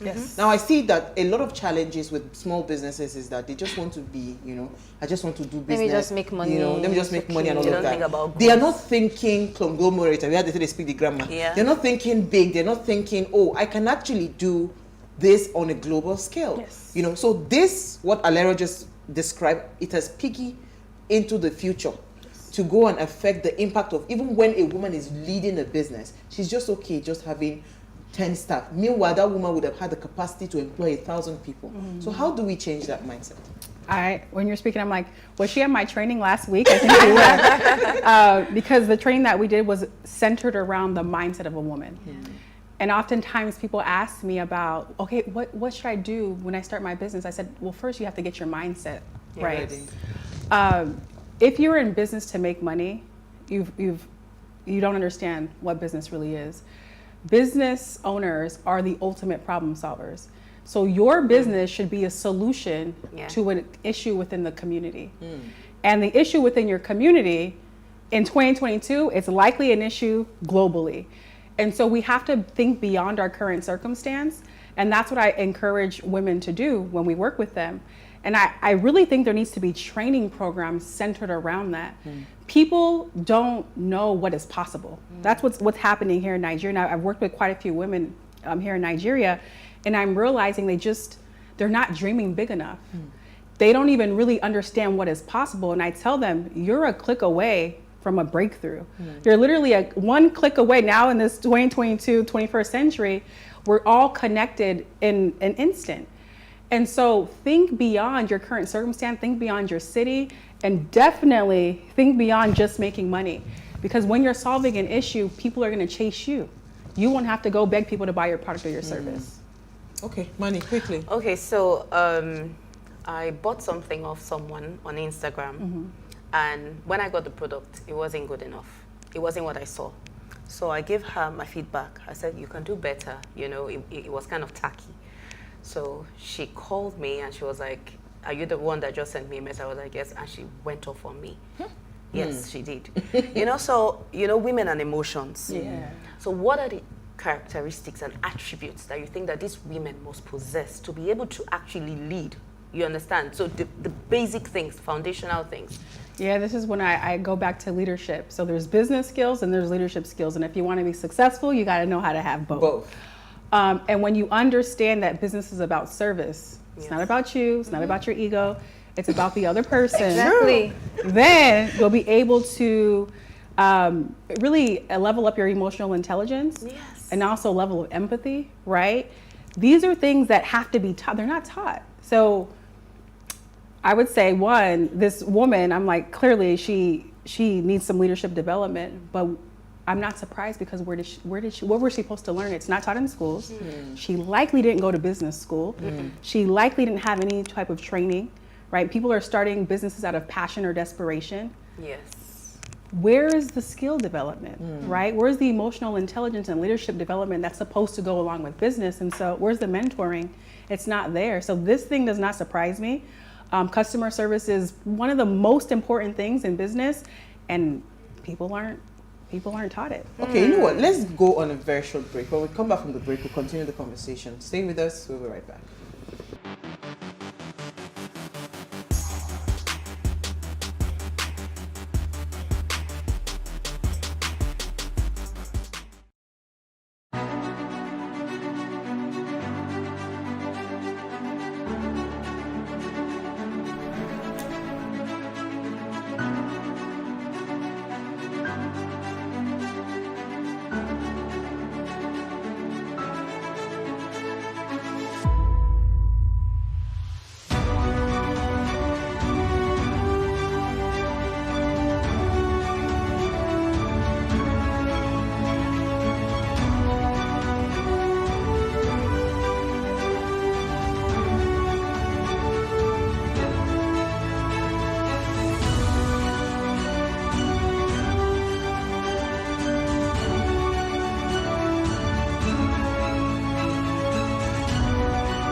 Okay, if you just tuned in, we are having an amazing and interesting chat with Nancy Tayaregware on the impact of empowering women-led businesses. Please let us hear what you have to say. Remember, you can join the conversation.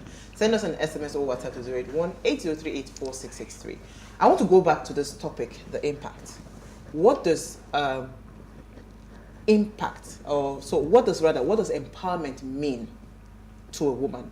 When you say empowerment, because when when Manny was talking about somebody calling, I actually thought you were going to say that, thank you so much for the feedback. We truly apologize. She went off. Like, you know, she doesn't understand. Is she forgetting that? And I was like, calm down. You are definitely a small girl. Let me teach you how it's done. You were like, your father. And I was like, are you kidding me? So seriously? What does empowerment really mean? You understand? When you say you want to empower a woman, what is that word? What does it mean? Because a lot of times people think it is people like Alero, they need to go and look for, just give me money, you have empowered me. But what does real empowerment mean?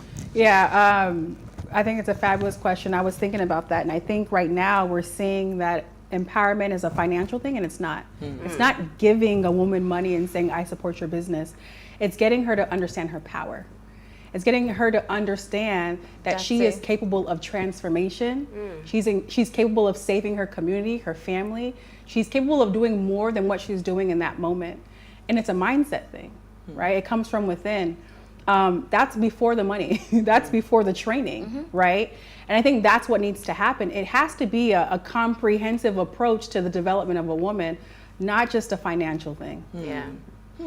I like that part where you said understand their power. Because if you understand your power, even if you do not have the money, you'll be able to grow. Yes. For people like the girl that called Manny and went off on her, she might have been given money to start that business, but because she does not understand what it means to run a business, she does not have the leadership skills, she doesn't have the emotional intelligence, all that money will go down the drain. She will not be able to multiply it. She won't be able because she will lose clients. I mean, there's something one of my bosses said last year during the International Women's Day, and I mean, it's something that during her interview, and when she said it, I mean, I had goosebumps. She said, take up the space. As a woman, I mean, there's so many times that in my career, I would want to do something, I'm not so confident about it. And at some point, I'll ask myself, why am I worried? Why am I scared? You're not even certain of the kind of superpower that you have as a woman. First of all, we have the power to multiply everything that we're being given. So when you know according to what people say, your onions, when you know your worth, you get into the room, you take up the space, let people notice you that, yes, I'm here to make an impact, I'm here to make a change. Even if you feel like you're not even as experienced enough to achieve it. Like she mentioned leadership, you have someone to guide you. Even if you don't even have them around you, look for somebody who can mentor you, who can, push you towards the right direction. I know that a lot of people have different type of leadership skills and how it can affect you as an individual. So, I mean, there are a couple of female mentors out there. I'm sure there are a couple of women that you'd have seen that will resonate with your style or with you. I mean, just take up the space, reach out. So let's move to the conversation around empowerment, Nancy. Because how prepared do you think women are when it comes to this mentorship and leadership skills to really pay attention? Because a lot of people are doing it. You are doing a fantastic job trying to get free mentorship for women, right? But it seems like nobody's interested in mentorship. Just give me money. I mean, is it that we have become so lazy, or what exactly is the real issue? Why are people not taking this leadership development and mentorship serious, for the growth of their business? Well, I think there's several reasons that contribute to that. And I think we just live in a world where everything comes so fast and so easy. And they don't understand that leadership is critical, right? No one's talking about it. I don't think it's in social media enough. I don't think it's on the news enough. I don't think it's in the newspapers enough. And I don't think, quite frankly, our leaders around the world are talking about this enough. And so if it's not constantly put in your face, then you don't value it, right? And so I think that's what's happening. Again, when you're talking about development and leadership, you don't see the benefits until later on. And we live in a world where I call it the microwave world. You just put it in and then it's out in 30 seconds. And people think that's what business is supposed to be as well. Not understanding that it's time. It takes time to develop a business that's scalable. And when you are trying to have a business success overnight, everybody wants the success, but are you willing to work for the success? And if you're not, I have to question why you're really in business. Because if you're in business to solve an issue, I'm going to fight for that issue because it's now bigger than myself. And I think we just have to reshape and redefine what business is and what leadership is and the value of it. Money is money. You want to go? Yeah, let me say something. I like what you just said. You know, this is a microwave generation. Absolutely. You know, instant gratification. They put something in, they want something out like in 2 days. You know, I see most of my young lawyers now, they just want to get to the top today. Not to have their own law firm. Thank you. I have people come into my law firm, and after 1 year, they want to open their law firms. Meanwhile, I'm coming from somewhere. So when I started out, I heard a lot of people say, oh, lawyers are poor, you're making a bad move leaving the bank, because I came from the banking industry. So you're leaving the bank to start up a law firm, doesn't make sense, you know. But I started, and I knew what I was getting into. So like you just said, it was not easy. In the beginning, it feels like the numbers are not adding up, because really the numbers are not supposed to be adding up. It's a process, you know. So, but nowadays, I don't think we have those people anymore who are ready to, you know, just slug it out till it works. Just stay on it till it works. She said something a while ago about confidence. You know, when I came out of law school, fresh out of law school, a newbie, I was attending all the conferences, seminars, anything that was available. So I found myself in Kenya at one time, and I realized that I had attended a judges conference.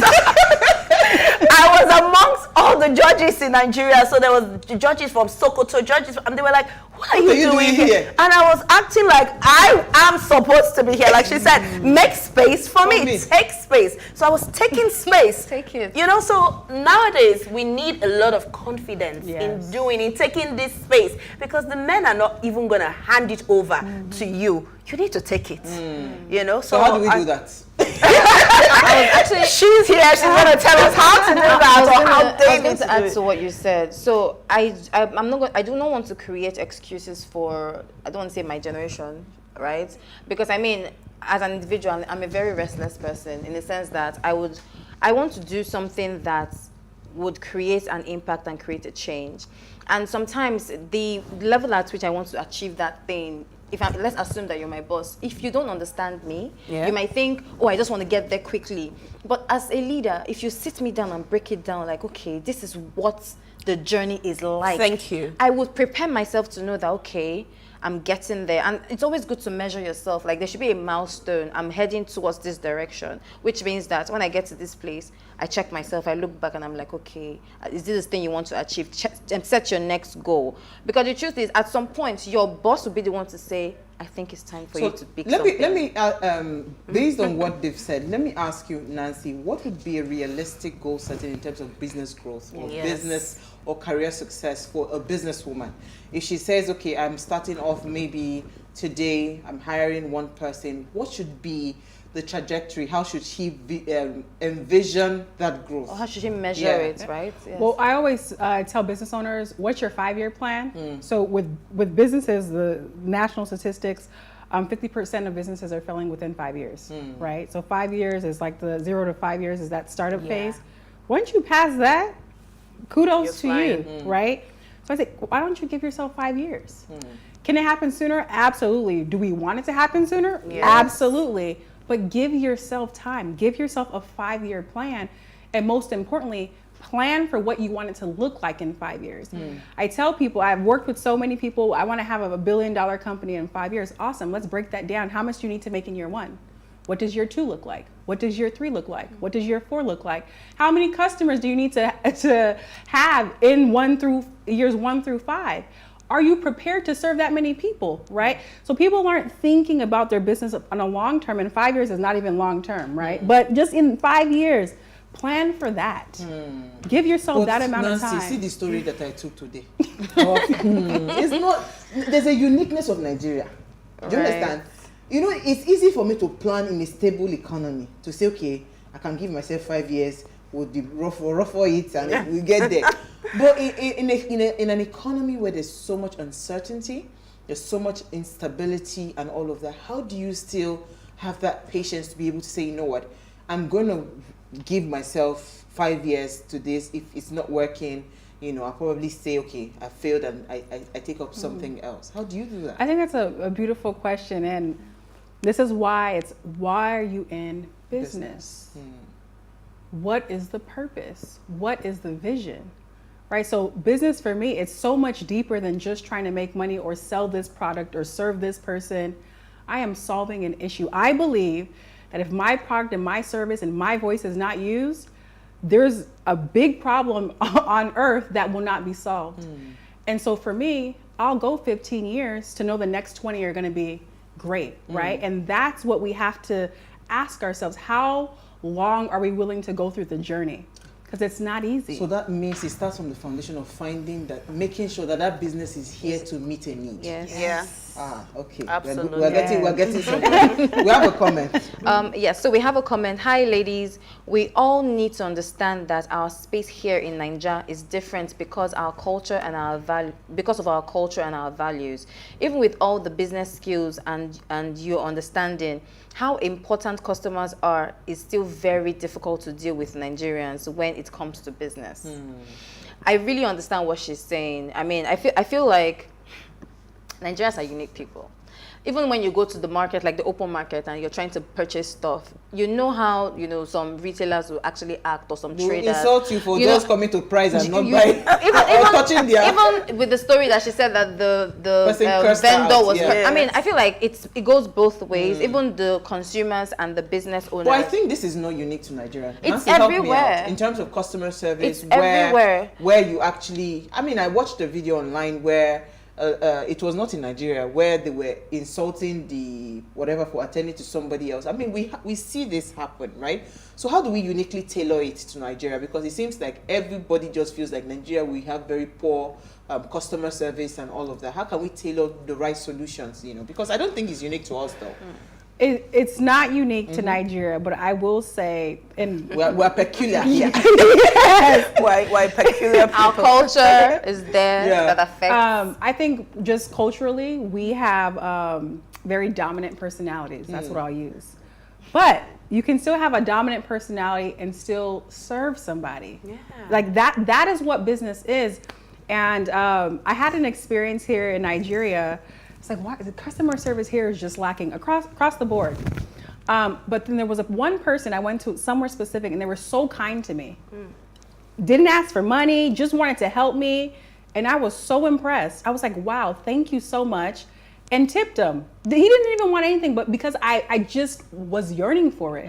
Why is there no service? And I think that, again, what are you in business for? Business is service. It is serving an individual, which means we have to reduce our ego. In their pockets. Exactly. That's how you get it. I told one of my seamstress, I said, it's not that you're not the best seamstress in Lagos. Let's be very clear. It's not that you're bad, but you're not the best. I'm not coming to you because you make the finest clothes in the city. I like you and I like your service.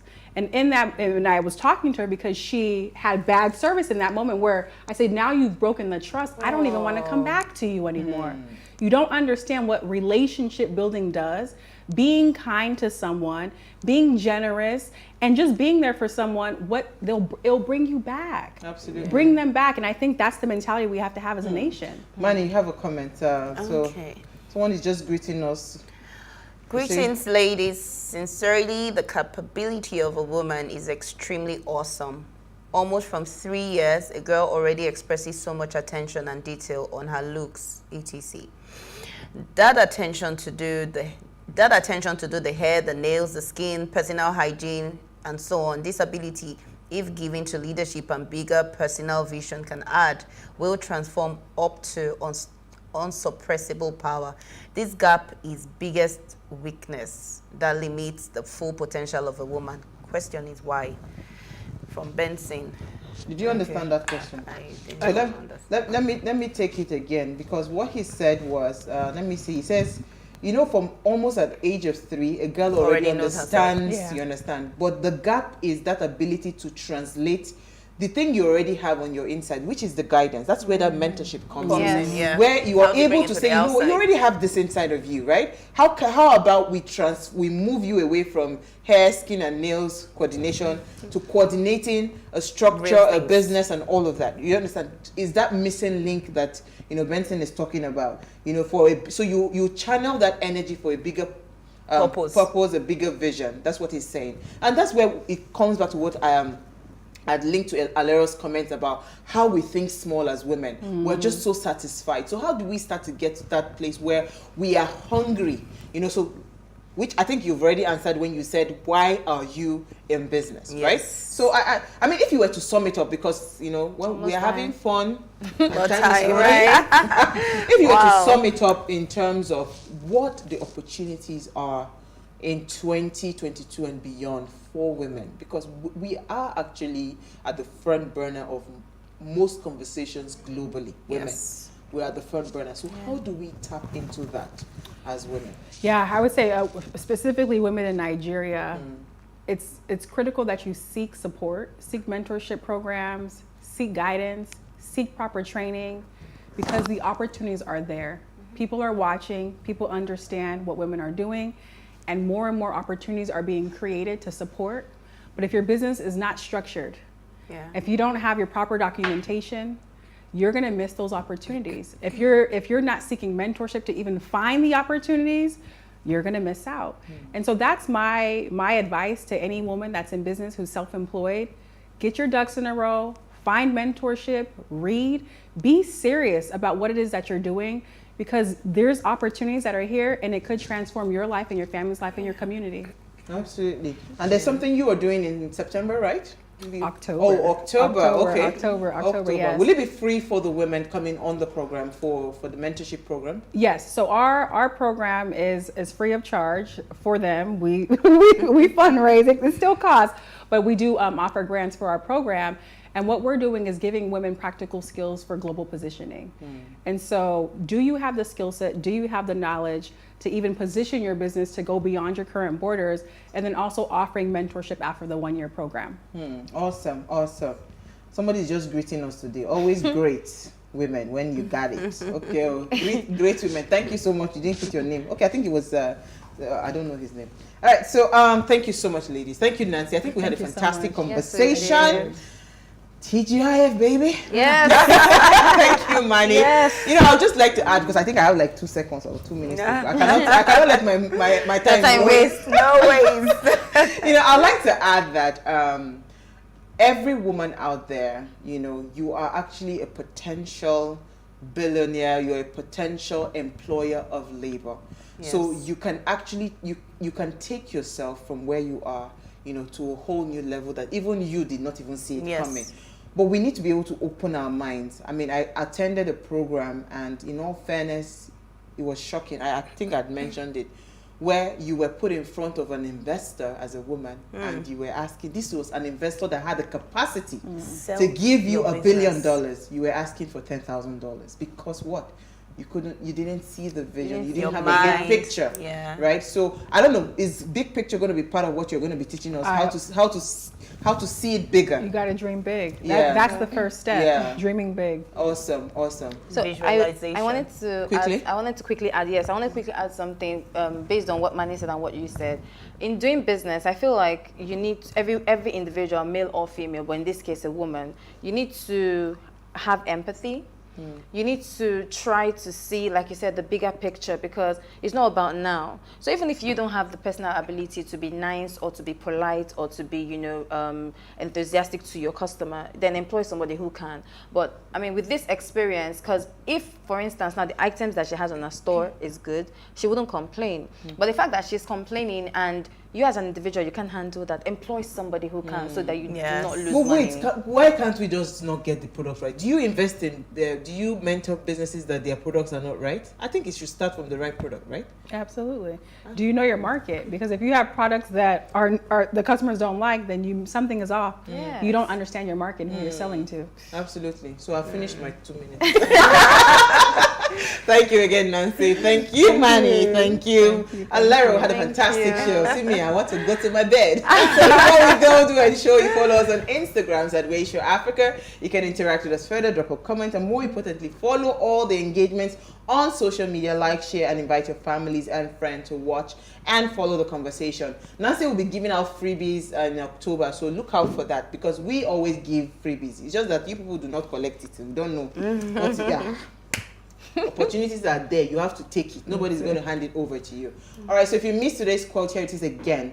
I measure the progress of a community by the degree of progress which women have achieved. So when you see a community that is thriving, go and measure it by the progress of the woman. We are the ones leading, men, sorry. We'll see you guys live on Monday at 8 p.m. as I bring another great conversation to your screen. Enjoy.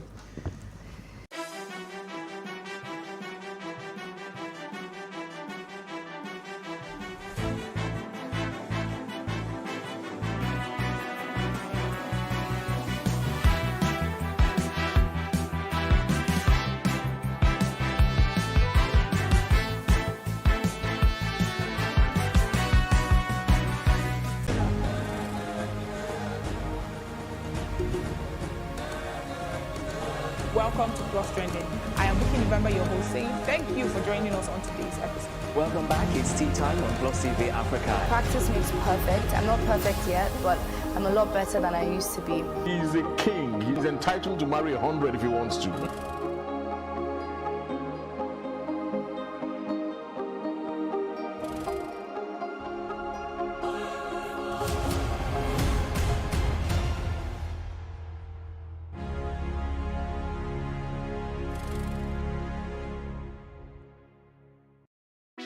Hey, what's up, guys? You're welcome to another edition of Plus Event, and I remain your host, Ifeoluwa Oshuke. Your absence isn't an excuse anymore, as Plus Events is all you need, as we bring you the glitz, the glamour, and loads of fun. Oh, definitely. Right, no question. He's a living legend.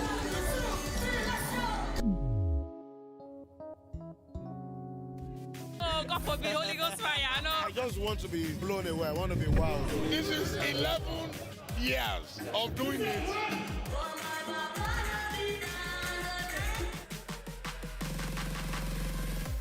I'm surrounded by so much positivity. No, it's okay. Yo, what's up, my people? It's your boy Starboy Terry. You're watching Plus Event on Plus TV. Stay glued to Plus TV Africa every Saturday and Sunday, 4:30 p.m. West African time. So what are the top decisions that the United States considers necessary that Nigeria must take?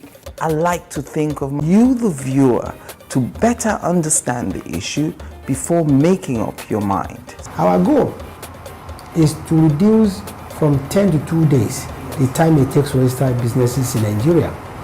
Join me every week on this station, Plus TV Africa, and gain exclusive access to my conversations. I'm Angela Ajetumobi. How can we have peace without justice? Plus Politics. It's not just another political conversation, it's about keeping you in the know. The relevant interviews, asking the tough questions to those that matter. Get the answers you need. Does it mean that the people who were injured, people who were shot at, those who were involved in that stampede are not going to get justice? It is unfortunate, it is sad that we have a government of deaf and dumb. Analysis from top experts. The last election was not really an election. We feel that Obasanjo has a very special place in his heart for hating Ijaw people. I think it really boils down to two things. One, trust and accountability. Plus Politics, every weeknight at 7 p.m. on Plus TV Africa.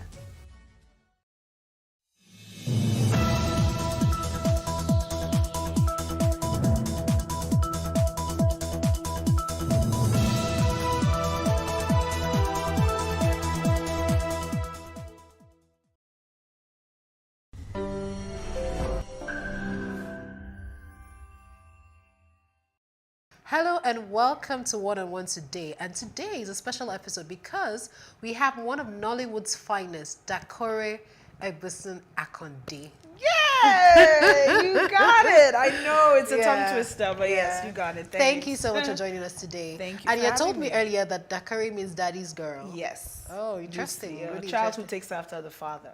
Okay, so now that we're starting on that note, tell us, what was growing up like for you? What was childhood like for you? Wow, well, childhood was awesome. I'm a firstborn, so I had the best of everything. I had both parents undue attention. Oh no, not undue, very due. What do I mean? So yes, but as a firstborn, I was, raised to, have a very high sense of responsibility. Education was, top, everything was a top priority. But it was a very fun household. We were allowed to kind of just explore and be ourselves. I would wake up to loud music in the morning because my dad is into his music. Yeah. That really rubbed off on me because I'm also a musician in my own right as well because of that. So it's amazing how the influences of your childhood stay with you. We were also really exposed to art and music and TV. I wanted to do what the ladies were doing on TV, and this was all from, childhood. And it was just a really good time, especially in Nigeria at that time. Things were simpler. Yeah. You could go to your neighbor's house and there's no fear. There's no fear. You can stay there. We were really raised at a very good time, so yeah. So are there things in your childhood that you miss and you wish you could recreate for your own children now? Wow. Yeah, I want to go and be a child again. How about that? Adulting is a scam. But no, to be honest, I'm very fortunate to have parents like my parents, especially my mom. She really instilled values of compassion, having respect for people regardless of their race or gender or class. And that's something that I'm definitely, encouraging my daughters to do now. I have 2 daughters. My first is 10 going on 30. My second one is just an old lady. She just turned 8. So they are that, impressionable age where they're beginning to, measure themselves against their friends or whatever. Yeah. And I'm like, no, you are unique, encouraging them to just be themselves, because our society always tries to force our children or force us to conform, even we as adults. So, I mean, there are certain things that, you need to have, to know about, but you have to also be intrinsically yourself as well. So I'm just trying to find that balance. And of course, with social media, the gadgets and the devices. So many distractions. So many distractions. We didn't have this many distractions when we were growing up. So it's really hard to juggle sometimes and be on top of everything. Yeah. But I'm managing. My husband and I were quite committed. We're quite intentional with our parenting, because we know that we don't want social media to raise our kids. We don't want music videos to raise our kids. So yeah, we have to be present as well. Yeah, same thing, because I have a 10-year-old, he's going to be 11. Oh. And so every time he has a phone and then his laptop, so every time when I'm trying to get him off, it's like, well, you get to use yours. I'm like, I am not distracted. I didn't grow up with it, so I can manage it. You're growing up with it, and it's just very distracting for you. Actually, my heart goes out to them, because this is all they know. We were analog people in a digital world. Exactly, and do but so they are many things. digital in a digital world. Yeah, so this is all they know. So we just have to kind of be that balance for them, so that when they're on the devices too much, so okay, maybe you should just come out for some air, like play outside, run around, talk to people. Because it makes them very insular and antisocial. True, very true. So it's a job. It's a lot of work. Okay, so Dakari, I see you have a lot of, this is not even patronizing you, walking here, you have like a lot of confidence, you have like self-worth. How did you, get that? Yes, I do have a lot of confidence, but there's a fine line, confidence and arrogance. So for me, I realize that in the job that I do, you have to have confidence. You have to have belief in yourself, first of all, but not lord it over everybody. And I think that's where some people miss it. They were like, oh, I'm confident, so I have to. Being confident doesn't mean you have to make everybody else around you feel small. In fact, you're supposed to bring people closer, and of course, people with our job, people already kind of really idolize us and look at us like we're larger than life, but let them know that no, we're all breathing the same air, and this is just me anyway. That's my spirit. I choose to be humble and carry it in a way that isn't threatening. But the thing is, some people will still be threatened regardless, but that's not my fault. At least I'm doing my part, So yeah, but thank you. But yeah, you have to just have confidence in yourself. You have to, because when you're in front of millions of people, you have to just kind of, you know, put that self-consciousness. You have to put it somewhere, because as an actor, you have to be free. You have to be able to be free. But if you're self-conscious and you're watching yourself, then that's no fun. No fun for you, no fun for the audience. So it's a fine line, honestly, but this is how I move in the world, you know. Self-worth as well, that comes from parenting as well. It comes from my mom, you know, my dad. You're beautiful, you know, you're talented, you're stunning. You know, like those words that build you up, you know, and then a Christian faith, you know, my God will supply all my needs. I'm covered by the blood of Jesus. No harm can come. You know, so with that, there's a way it makes you move in the world, and I take it very seriously. You know, so yeah, I think that's kind of where my faith and how I was raised. Yeah. Okay, so let's talk about your acting career, and then your brother is into it now. So I want to compare when you first said you wanted to go into acting. How did your parents react? Well, my parents were not really surprised because I was always very artistic. We all are, in fact. Myself, my brothers, my sister, they're all very like sing, dance, act, do stuff. We're just very expressive. So it wasn't surprising, but I think it was surprising that I chose it to be a life career. My parents thought it would just be a little thing. She's just passing. Yeah, she just loves to sing. She just loves to play the recorder. She just loves to play the piano. You know, she just loves to do ballet, you know, but they didn't realize that this was actually what I was pointing towards. I also wanted to be a doctor. I wanted to be a pediatrician because I loved kids, and I was a science student as well. Not that type of science student, but a real science student. But then somewhere down the line, physics just started becoming really difficult, you know, so I just like, what kind of thing is this? You know, I'd planned my whole life. And that's how God just does his thing, doesn't it? It's like, oh, you think you know what you're doing. You think you know what you're doing. Oh, continue. You know, so my mom, again, I must say, you know, she was very supportive. She never said no. She never said, all she said was, don't disgrace me. Okay. Like a typical Nigerian mom. Yeah. Don't disgrace me, but do your thing. My dad, not so much. He was more traditional. And, you know, I understand. You know, at the time, it was hard. I was like, he doesn't want to let me do what I want to do.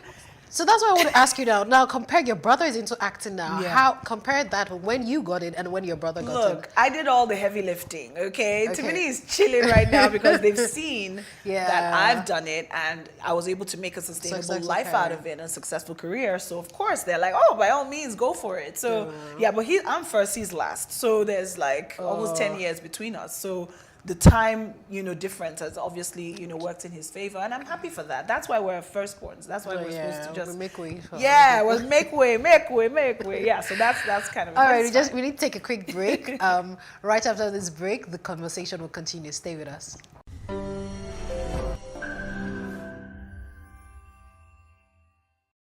How can we have peace without justice? Plus Politics. It's not just another political conversation, it's about keeping you in the know. The relevant interviews, asking the tough questions to those that matter. Get the answers you need. Does it mean that the people who were injured, people who were shot at, those who were involved in that stampede are not going to get justice? It is unfortunate, it is sad that we have a government of deaf and dumb. Analysis from top experts. The last election was not really an election. We feel that Obasanjo has a very special place in his heart for hating Ijaw people. I think it really boils down to two things. One, trust and accountability. Plus Politics, every weeknight at 7 p.m. on Plus TV Africa.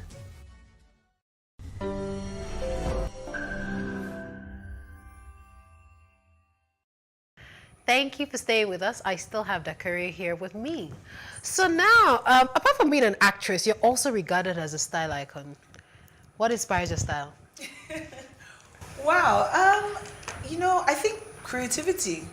Yeah, because I love putting things together. I love seeing how colors match or not. And then my parents were also very stylish. My mom and dad loved fashion. They would dress up and we would all go out. And I'll take my time and really look at them like, I like how they combine their colors and stuff. But I've always gravitated towards that. And I think it's just another form of expression, you know, and creating your own style as well is something that I really love, you know, not just following the fashion trends, but actually being a trendsetter sometimes.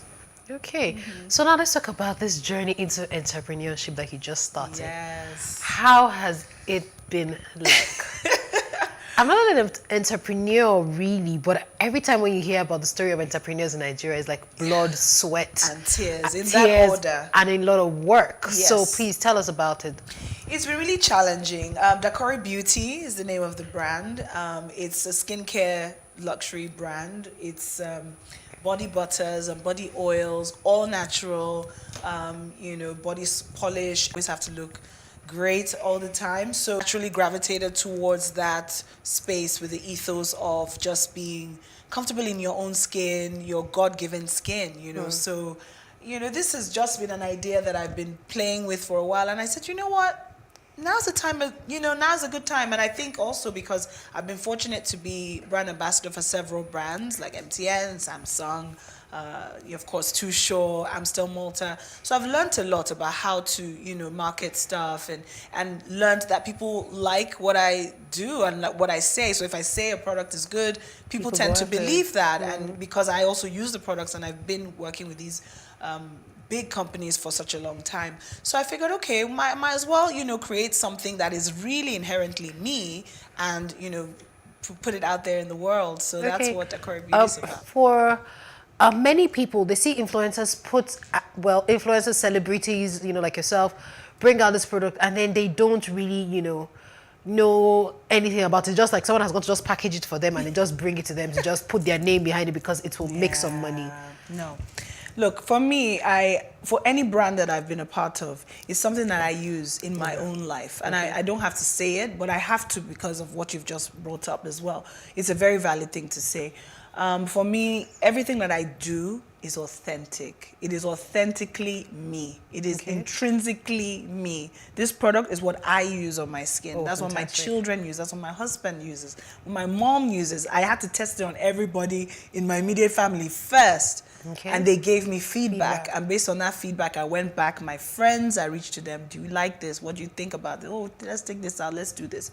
It's been 3 years of R&D, research and development, for those who don't know. And every brand that I have ever been a part of is because I genuinely believe in it and I love it and I use it for myself. I mean, it's not all about the money for me. What I do is out of passion, is out of love, is genuinely me. So I don't know.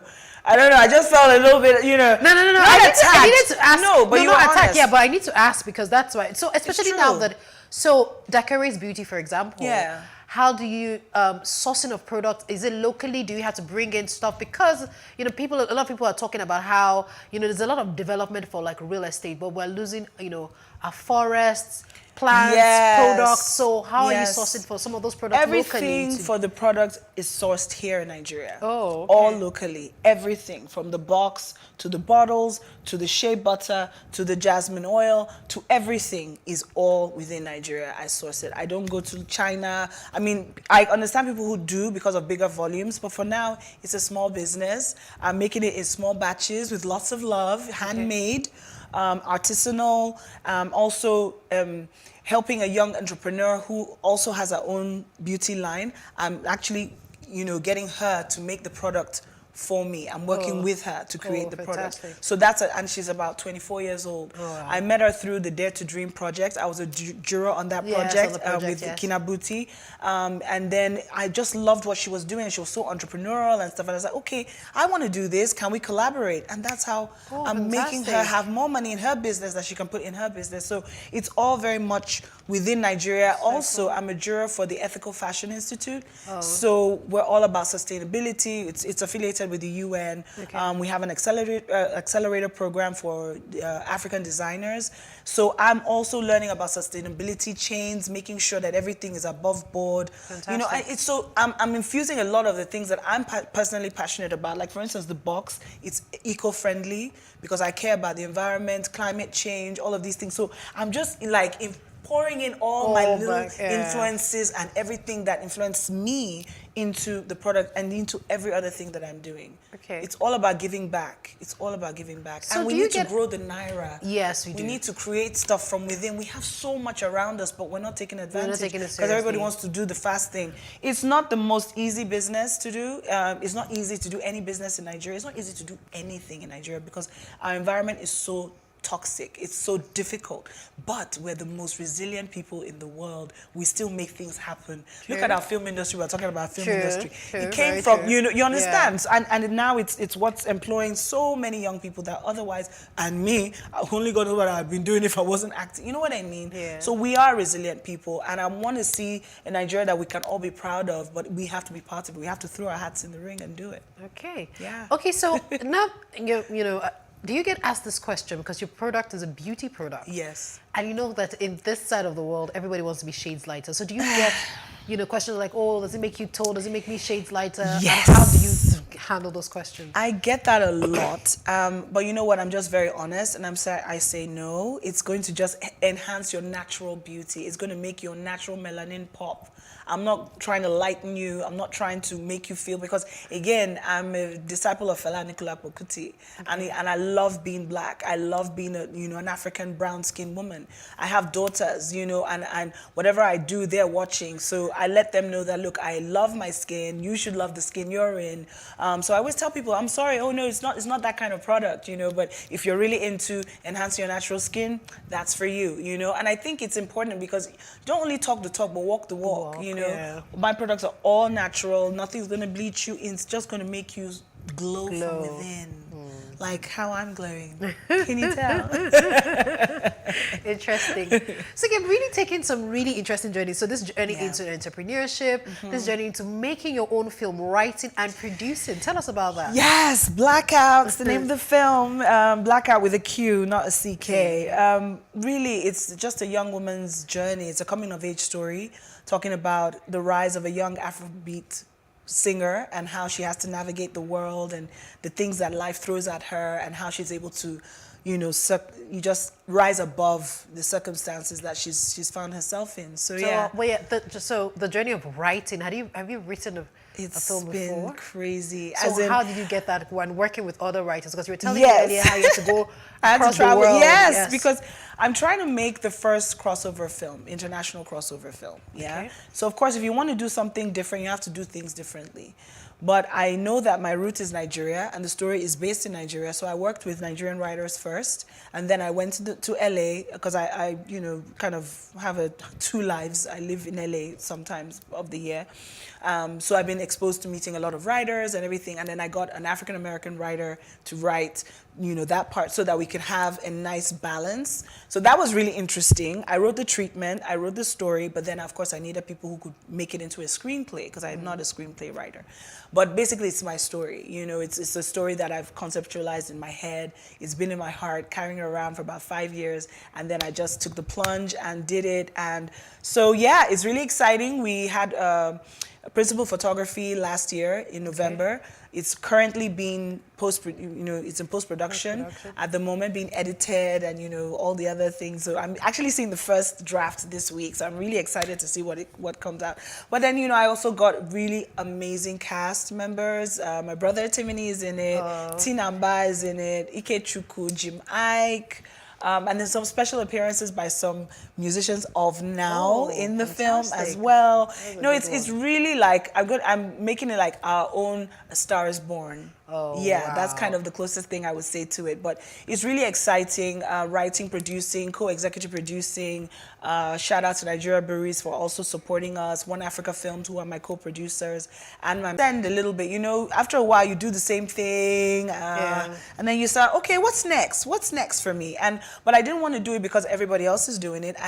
I'm doing it because it's the right time for me, and I feel like this is a story that I couldn't sleep until I made it. So now that I've made it, I can sleep a little bit. A little bit. Okay. Yeah. Thank you for that. So let's talk about the Nigerian film industry. Yeah.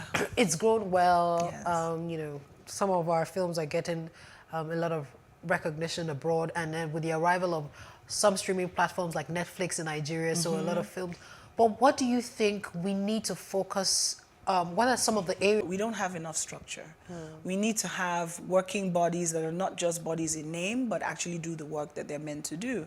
Artist welfare, making sure that artists are well taken care of, you know, royalties, all of these things. These are things that obtain every other film industry in the world except for, and it's standard. Even South Africa, they have a standard in terms of like overtime, all of these things. We don't have that here. So it's pretty much, and it's also kind of like an all-comers affair.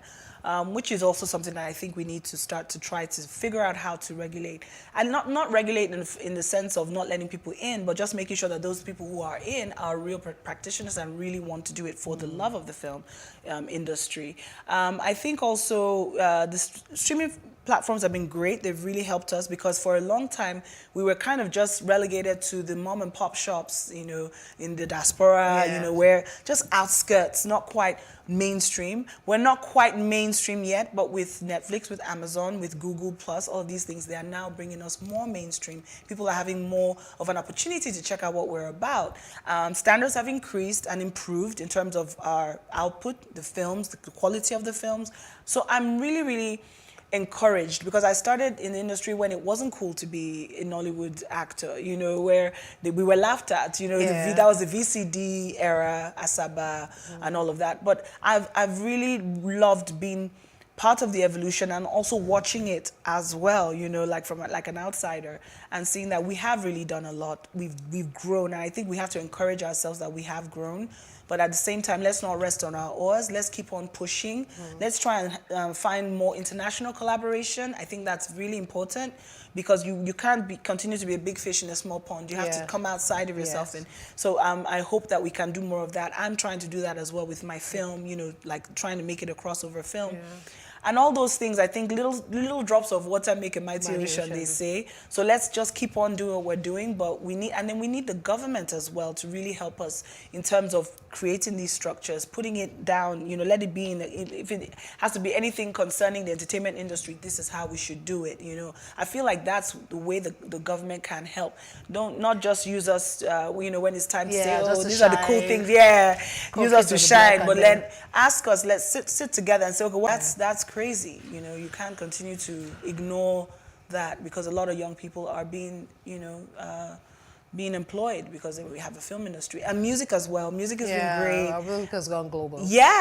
So I'm waiting for our films to also go global in that way. But music is a little easier because, you know, the channels are a little bit, you know, more fluid than film. I feel like there's, you know, let me not go into my conspiracy theories, but it's harder for film, and you know, and generally it's just harder for anything that comes out of Africa. They just assume that it's low class or is inferior or whatever. But we need to just keep on having faith. I think we will eventually. But like you said, if we get our structures right and we just keep pushing, eventually we'll you know, we'll break through it. And then it's not even about Western validation.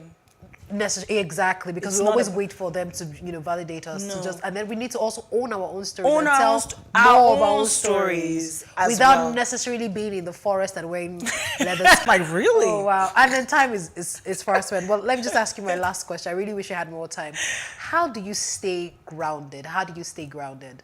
Because you are, you know, a big superstar. You're a celebrity. You're making your own money. You've come into your own place, and you know, spent years in the industry. How have you remained grounded? What keeps you grounded? God keeps me grounded because God reminds me that, you know, you've come from a long way. You know, I've brought you through a lot. I can't even begin to tell you what I've been through, you know, in my life. So, and I think my parents as well, I have to keep on, you know, and I think it's really important. It goes back to how you're raised. I was raised to have compassion. I was raised to not lord myself over anyone. We're all human. We're all having the same experience. I stay grounded because I want to be grounded. I don't want to believe my own hype because I feel when you start to believe your own hype, that's when you start to lose reality. And I have children. I have 2 beautiful daughters that I know I have to be a role model for. And I want them to see through me how I treat others, how to treat others. My mom raised me to be very humble. She's like, oh, humble yourself in the sight of the Lord and he will lift you high. That is so it's ringing in my ear. And then again, I'm very mindful. I meditate, I pray. So that, because I see a lot of my colleagues and friends and people, you know, everywhere else, and they're losing it, and I'm just like, damn girl, you know, damn boy, you know, could you just bring it down a notch? And I don't want to lose reality. I don't want to lose touch with my people. And at the end of the day, I'm only who I am because the people let me. They love what I do. So that's why whenever I see people and they stop me and they say hi and they want to take a picture, I do it with them. Even if I'm not in the mood, no. Do you know what? It brings me out of my bad mood because it reminds me that you're not here for yourself. Come on. So I'm grateful, and I think grateful. And I wrote today, gratitude, where grace meets gratitude, greatness follows. Oh wow. Yeah, that came to me this morning. So yeah, that's where I want to leave it. Yeah.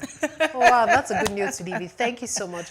I wish you all the best with your beauty line and also with your new film coming out. Looking forward to seeing that on Netflix. Did come out on Netflix? So we look forward to seeing that. Yeah. Thank you very much for your time. Thank you. God bless. Yes, and that's all we can take for one-on-one today. I know. I really wish we had more time. Just spend like the entire day with her, but we'll have her back again. Thank you, and until the next episode, my name is Fumi Onwajefe. See you soon.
There is no voting on social media.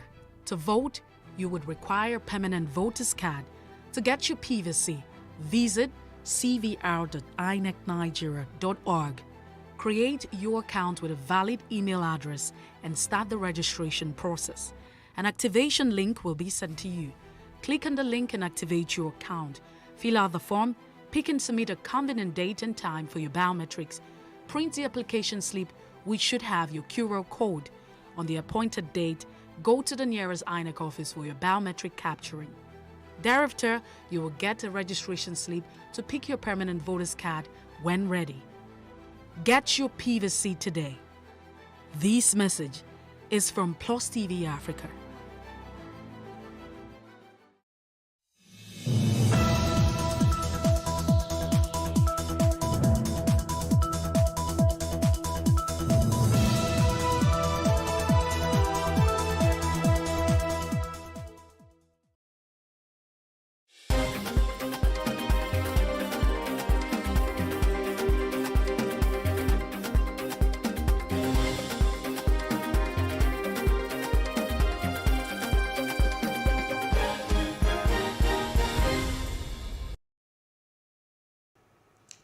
Good afternoon. I am Adebanke Odunori, and this is the news update. Ramatu Kyari, wife of the suspended Deputy Commissioner of Police DCP Abba Kyari, on Monday fainted and slumped at the Federal High Court in Abuja. She slumped shortly after the trial judge, Justice Emeka Nwite, deferred ruling on applications that DCP Kyari and 6 other persons facing drug trafficking charge with him filed to be released on bail pending the determination of the case against them. Ramatu, who wore a black hijab, fell on the floor while armed operatives of the National Drug Law Enforcement Agency, NDLEA, were leading Kyari and the others away from the court premises. The middle-aged woman was quickly carried and rushed inside one of the offices on the 3rd floor of the court by some officials of the NDLEA and lawyers. One of the women in her company hinted that she was asthmatic. The NDLEA had on Monday urged the court to deny Kyari and all the other defendants bail.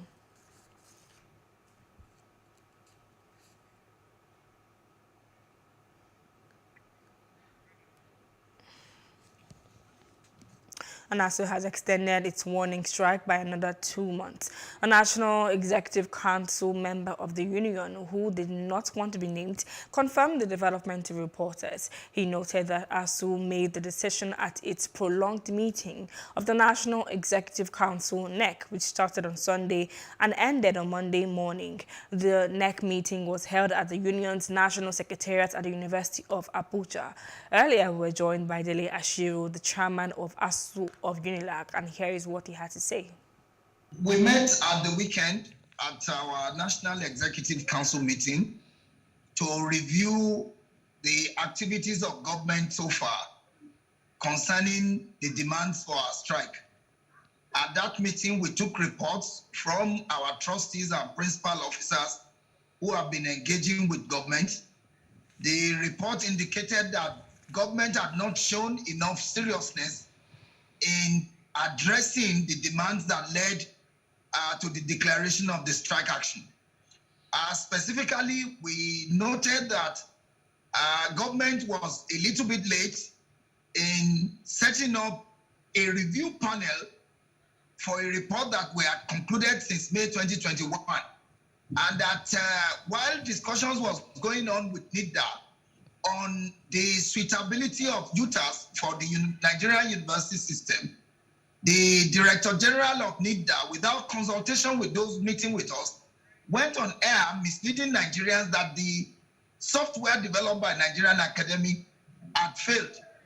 We considered these two critical reports amongst others and came to the conclusion that government needed some time to be able to clearly address the demands that we have made. It was in the light of this that NEC decided that the strike be rolled over for another 8 weeks with a view to giving enough time to government and its agents to be able to quickly and finally address those demands so that our students can return back to campus. It is our expectation that if this government loves Nigerians and are passionate about the development of Nigeria, 2 weeks may even be too much for government to address these demands. Because in any case, they are not fresh demands. They are demands that we have had over the years, and government exactly knows what to do, to bring this strike to a closure. The Academic Staff Union of Universities, ASU, is set to meet with the management of the National Information Technology Development Agency over the deployment of the University Transparency Accountability System for the payment of university lecturers. The national president of the union, Professor Emmanuel Oshodeke, announced this in an interview with our correspondent in Abuja. In a press statement released on Sunday, ASU had accused the Director General of NITDA, Kashifu Inuwa, and the Minister of Communications and Digital Economy, Isa Pantami, of deliberately trying to mislead the public on the report of the integrity test conducted on UTAS. A coalition of the APC youth groups has passed a vote of confidence on the embattled National Chairman Governor Mai Malabuni, Governor of Yobe State. Malam Bashir Binji, the convener of the press briefing, announced this in Abuja while addressing the media on the state of affairs of the party. This was following the purported change of guard at its national headquarters. Malam Bashir called on well-meaning members of the party to disregard any distraction, especially at this time. He reckons that the Buni-led caretaker and extraordinary convention planning committee has done so much in repositioning the party in line with guidelines from President Muhammadu Buhari. The coalition of All Progressive Congress APC Youth Group wish to use this medium to pass a vote of confidence on the chairman of All Progressive Congress APC Caretaker and Extraordinary Convention Planning Committee CECFC, Governor Mai Malabuni, overall as a leader of the party, and most particularly wish to call on the youth and other members of the party to disregard fake news and any other attempts and flop to destabilize the party and success recorded so far. No well-meaning party member will condone any distraction at a time when the Buni-led CFC committee has done so much in repositioning the party in line with the guidance of President Muhammadu Buhari. Since being in saddle, Governor Malabuni has continued to increase the fortune of the party. In our individual capacities, we need to encourage him to do more, especially in the moment of transition being organized by the party. The purported removal of Governor Malabuni as fake news since President Muhammadu Buhari has issued a call to order notice to members of the party. We notice there's a lot of fake news, baseless acquisition. And that's why we organize this press conference, to make it clear to all. And just recently, Mr. President also called to order, issue an order through his spokesman, Garba Shehu. He called for unity among the party members. And inshallah, our party will succeed come 2023. On Street Views today, Nigerians narrate their ordeals with online banking. Let's take a listen.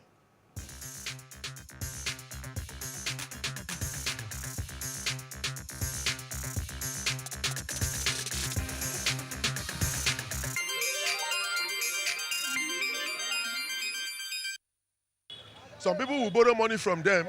They will lure you that the money you are going to pay is 100,000, that you are going to pay 105,000. At the end of the day, if you default once, they can start charging you exorbitantly. Before you know, they say the one you paid already has gone. So the government they were not proactive at all. They were just reactive over the matter. And they have allowed people to get into it before it goes them. Who gave these people licenses? Where did they get the licenses from? How did they start to operate? In the first instance, again, even they are operating, where was their source of money? Not by selling them off. Let us know the source of money. We are having challenge of, you borrow loan, let's assume you have to repay back in a month's time. If you don't pay back, they will start tracing your contact and start telling how fraudster you are and the rest.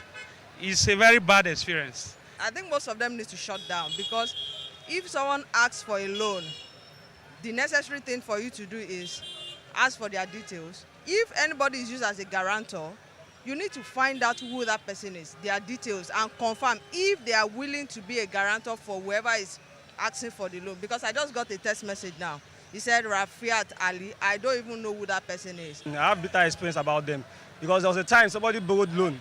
A friend of mine borrowed loan from one of those banks. I won't mention name for now. So I was not called before he borrowed the loan. I was not informed. There was no. I just got a text one day that a friend, somebody borrowed loan from me using my name, my phone number, my name as a guarantor. And a text that was uncalled for was sent to me that using as a guarantor that I should try to look for such people, such person. So I have to start calling the friend, and his number is not going to. And most times they use number that you can't reach out to again. So it's something, online loan is something good, but the way it is being handled, the way it is being done, it's not ethical. It's not.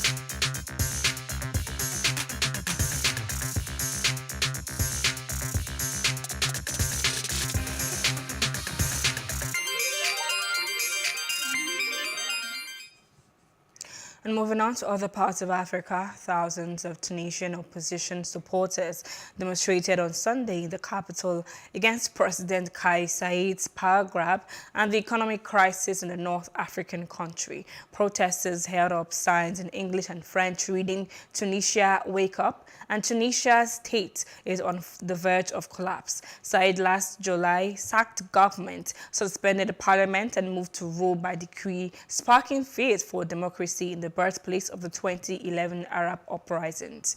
The latest demonstration was called by the Free Destorian Party, which is led by staunchly anti-Islamist lawyer Abiy Mausi. And outside Africa, Australia and the Netherlands say they have just begun joint legal action against Russia at the International Civil Aviation Organization over the downing of Malaysia Airlines flight MH17 8 years ago. Australian Foreign Minister Marise Payne told a news conference that Russia was responsible under international law for the downing of the flight, and action in the United States Aviation Council was a step forward in the fight for justice for the 298 victims, including 38 Australians. Australia said the incident was a clear breach of a convention to protect civilian aircraft from weapons fire. The joint action under Article 84 of the Convention on International Civil Aviation is separate to a Dutch murder trial for 4 suspects over their individual criminal responsibility. So today we are announcing that we have initiated legal proceedings against the Russian Federation in the International Civil Aviation Organisation for the downing of Malaysia Airlines flight MH17 in 2014. This is an important step in the fight for truth, justice and accountability for all of the victims of MH17, including the 38 who called Australia home. Russia has to date refused to acknowledge and take responsibility for its clear role and Ukraine as well as the Dutch Safety Board. And on to business news. National Association of Telecom Subscribers have called on the federal government to suspend issuing of deadlines for the NIN SIM data verification exercise and adopt a continuous registration model. According to them, this will help the government to accommodate the National Identity Management Commission's lack of capacity to host the data of telecommunications subscribers. The president of the association, Adeolu Ogunbanjo, disclosed this in an interview on Friday. According to him, a continuous registration process will cover the various hiccups experienced by the exercise. And in entertainment news, American actor William Hurt, known for much-loved films such as The Big Chill and A History of Violence, has died at the age of 71. The actor had been diagnosed with terminal prostate cancer in May 2018, but his son's statement did not specify whether the disease contributed to Hurt's passing. Hurt built his reputation on his willingness to play quirky and unusual characters as a Russian police officer in Gorky Park. He was also nominated for Oscars as a teacher of deaf students in Children of a Lesser God and as a slow-witted television anchorman in Broadcast News of 1987. And in sports news, LeBron James made NBA history in the Los Angeles Lakers' 111-140 blowout defeat to the Phoenix Suns. James became the 7th player ever to join the 10,000 assists club and the first to also reach 10,000 points and rebounds. He now has 36,824 career points, 10,004 assists and 10,150 rebounds. However, it was the Suns who got off to a blistering start, scoring 48 points in the first quarter to leave LA floundering. And as a news update, for more stories, please follow us at PlusTvAfrica on Facebook, Twitter and Instagram, and do subscribe to our YouTube channel at PlusTvAfrica and PlusTvAfrica Lifestyle. I am Adebanke Odunui. Thank you for watching.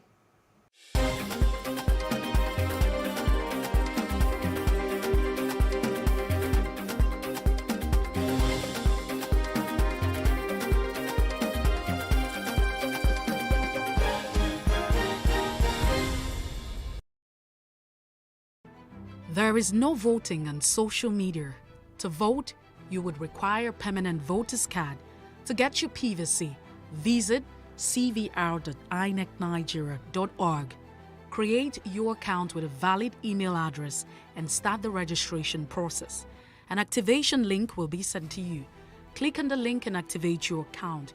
Fill out the form, pick and submit a convenient date and time for your biometrics. Print the application slip, which should have your QR code. On the appointed date, go to the nearest INEC office for your biometric capturing. Thereafter, you will get a registration slip to pick your permanent voter's card when ready. Get your PVC today. This message is from PlusTvAfrica.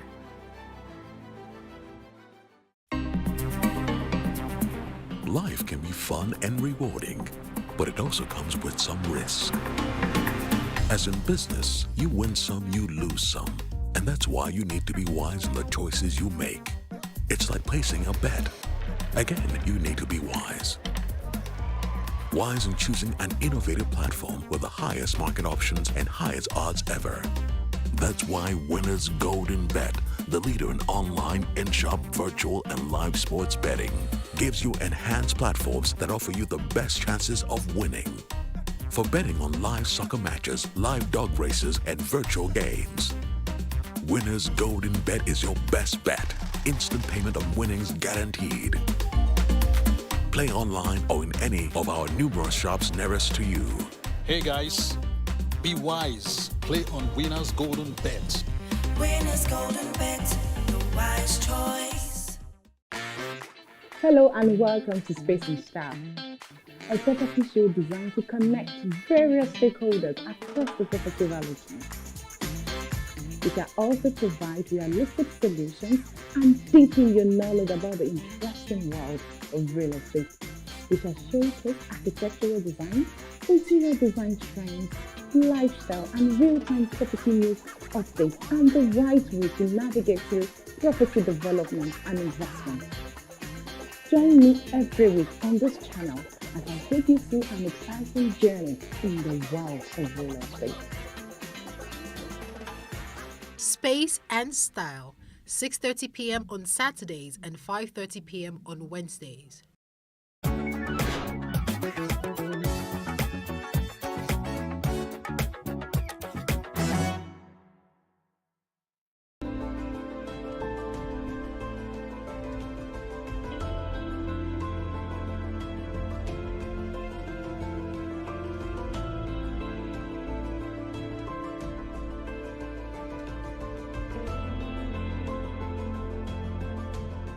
When I heard him, I didn't know he was a sickler until last year. Though at birth, from birth till like age 2, he was always getting sick, always leg pain, my hand and everything. We did a genotype test, then they told us to say AA. So we didn't even think it was sickle cell anemia. So once it clocked 2, he stopped having crisis. So we continued like that until last year. It was a mistake. It was during the exam, he now started serious, couldn't breathe properly again. Though naturally, he's always been on no matter what he eats, he doesn't add weight. But for him, I knew from birth that he was a sickler.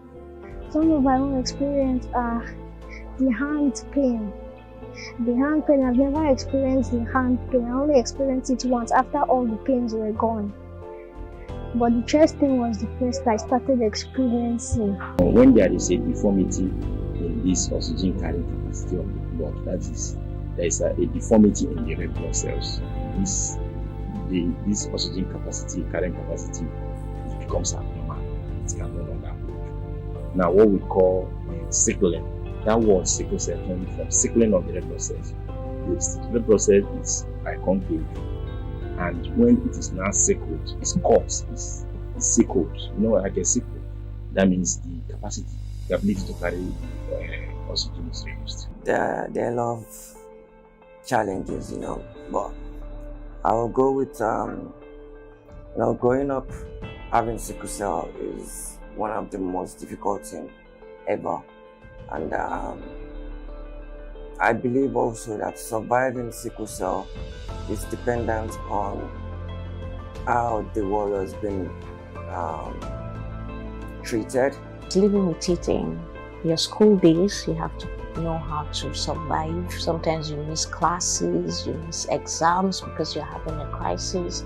Sometimes you have to, the relationship between your family and friends becomes, there's this strain, especially if you don't have a patient family, that really understand what sickle cell is. I was exposed to a lot of medications, a lot of treatments, a lot of prayer houses, a lot of deliverance sessions. So, being a child, you have no option.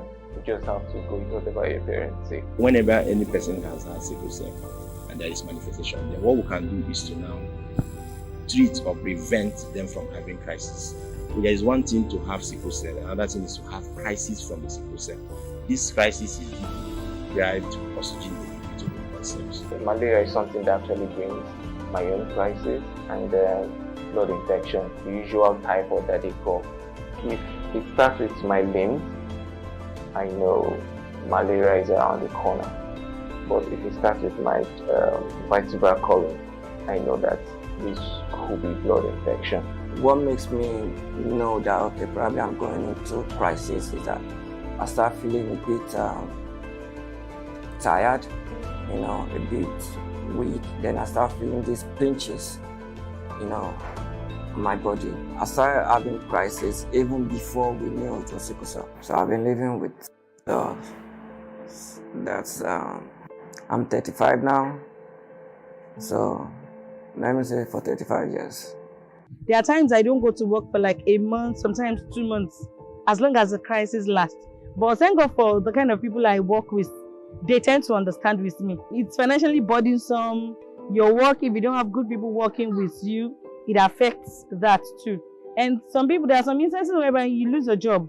I won't say it has been easy for with the siblings and him as well. Most times when we are on break and we get to witness him during the crisis, it is always heartbreaking and a tough one to see, to be honest. There are many complementary remedies. So many people have tried different things. But we know, scientists, that the major cure for sickle cell is red cell transplant, bone marrow transplant. Go down and transplant the progenitor cells, okay, and transplant it so that they will now start producing the new cells, the newborn cells that carries oxygen better than the adult regular cells. So that's the major treatment. The other complementary measures are just palliative people, right? Well, for scientifically, we have also used hydroxyurea, one of these medications. And the stigma starts from home sometimes, right? That's from the family. And of course, they will think you're different. And this brings about conflicts between, sometimes they even say it's the woman's fault, right, for bringing forth a child with sickle cell. So there's this conflict between a household. The stigma is still there. Now, what did you do now? Why didn't you do blood tests before at the point you're telling somebody this was going on, it's not as if you've not actually blamed yourself for what happened enough, but they're still telling you you should have known better. Someone has told me that if you die, you are not in the child. Okay, I don't know if you get the message that was being passed, like you cry so much. Every time it's all about you, every time you're always sick and all that kind of. I didn't cause this for myself. The first time that I told them that I was a sickle cell, but they didn't believe me until my mommy told them that I was actually a sickle cell. That's when they not believed me. They apologized for laughing, then they not started treating me nicely. I've been in a relationship where the parent told the person I was going out with that they don't live longer. There's no hope in getting married to this person, and they wouldn't want their child to go into a short marriage. Some of it are, let's start with our cultural and religious beliefs that this is not a genetic problem. They don't see it as a medical problem. They see it as spiritual in Africa. So these are the kind of things we want people to know, that this is a medical condition and can be managed. When you give birth to a child and the child is always falling sick, high fever, always crying and all that, automatically people will think that, okay, the child is possessed. Some people believe that it is contagious. Before all the medical interventions, children die before the age of 5, not because it's spiritual, but because there's lack of hospital care and proper drugs. But with hospital care and proper drugs now coming into play, there's a bit of improvement, and warriors can live to 90 years. So the parents need to be educated that if their genotype does not match for use at least AS or AA, they should not go ahead and marry. I am still blessed. There's a lot of pain associated with it, but I'm still thankful. You know what I'm saying? I'm still grateful. I mean, regardless of everything, I still have someone who was able to kind of damn the consequences and say, okay, yo, forget about what other girls have said. I'm going to marry you, regardless of what they've said. I'm going to take a risk on you. And she did. And I got married, and I have 2 kids. For me, it has helped me to build a lot of positivity. Because I've been surrounded by so many negativity. I just had to develop it. But then, you can be stronger than anything that is thrown at you by life. If you choose to be strong. If you let situation, you don't have to be a victim all the time. For children with sickle cell, your life is still ahead of you. You can be anything in life. There is no limit to how far you can get to.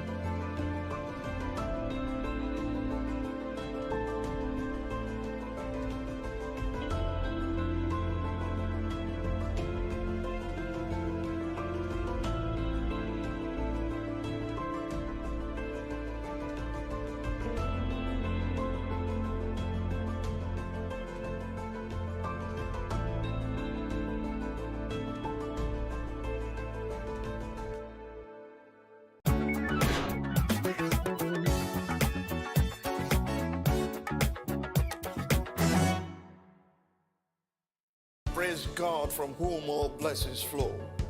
Welcome to your favorite program, The Moment of Truth, brought to you by the Citadel Global Community Church.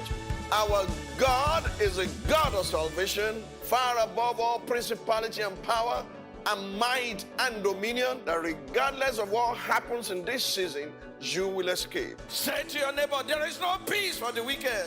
The lazy man does not roast what he took in hunting, but diligence is a man's precious possession. Finally, my brethren, be strong in the Lord and in the power of his might. Moment of Truth with Pastor Tunde Bakare, Sundays, 7 p.m. on Plus TV Africa.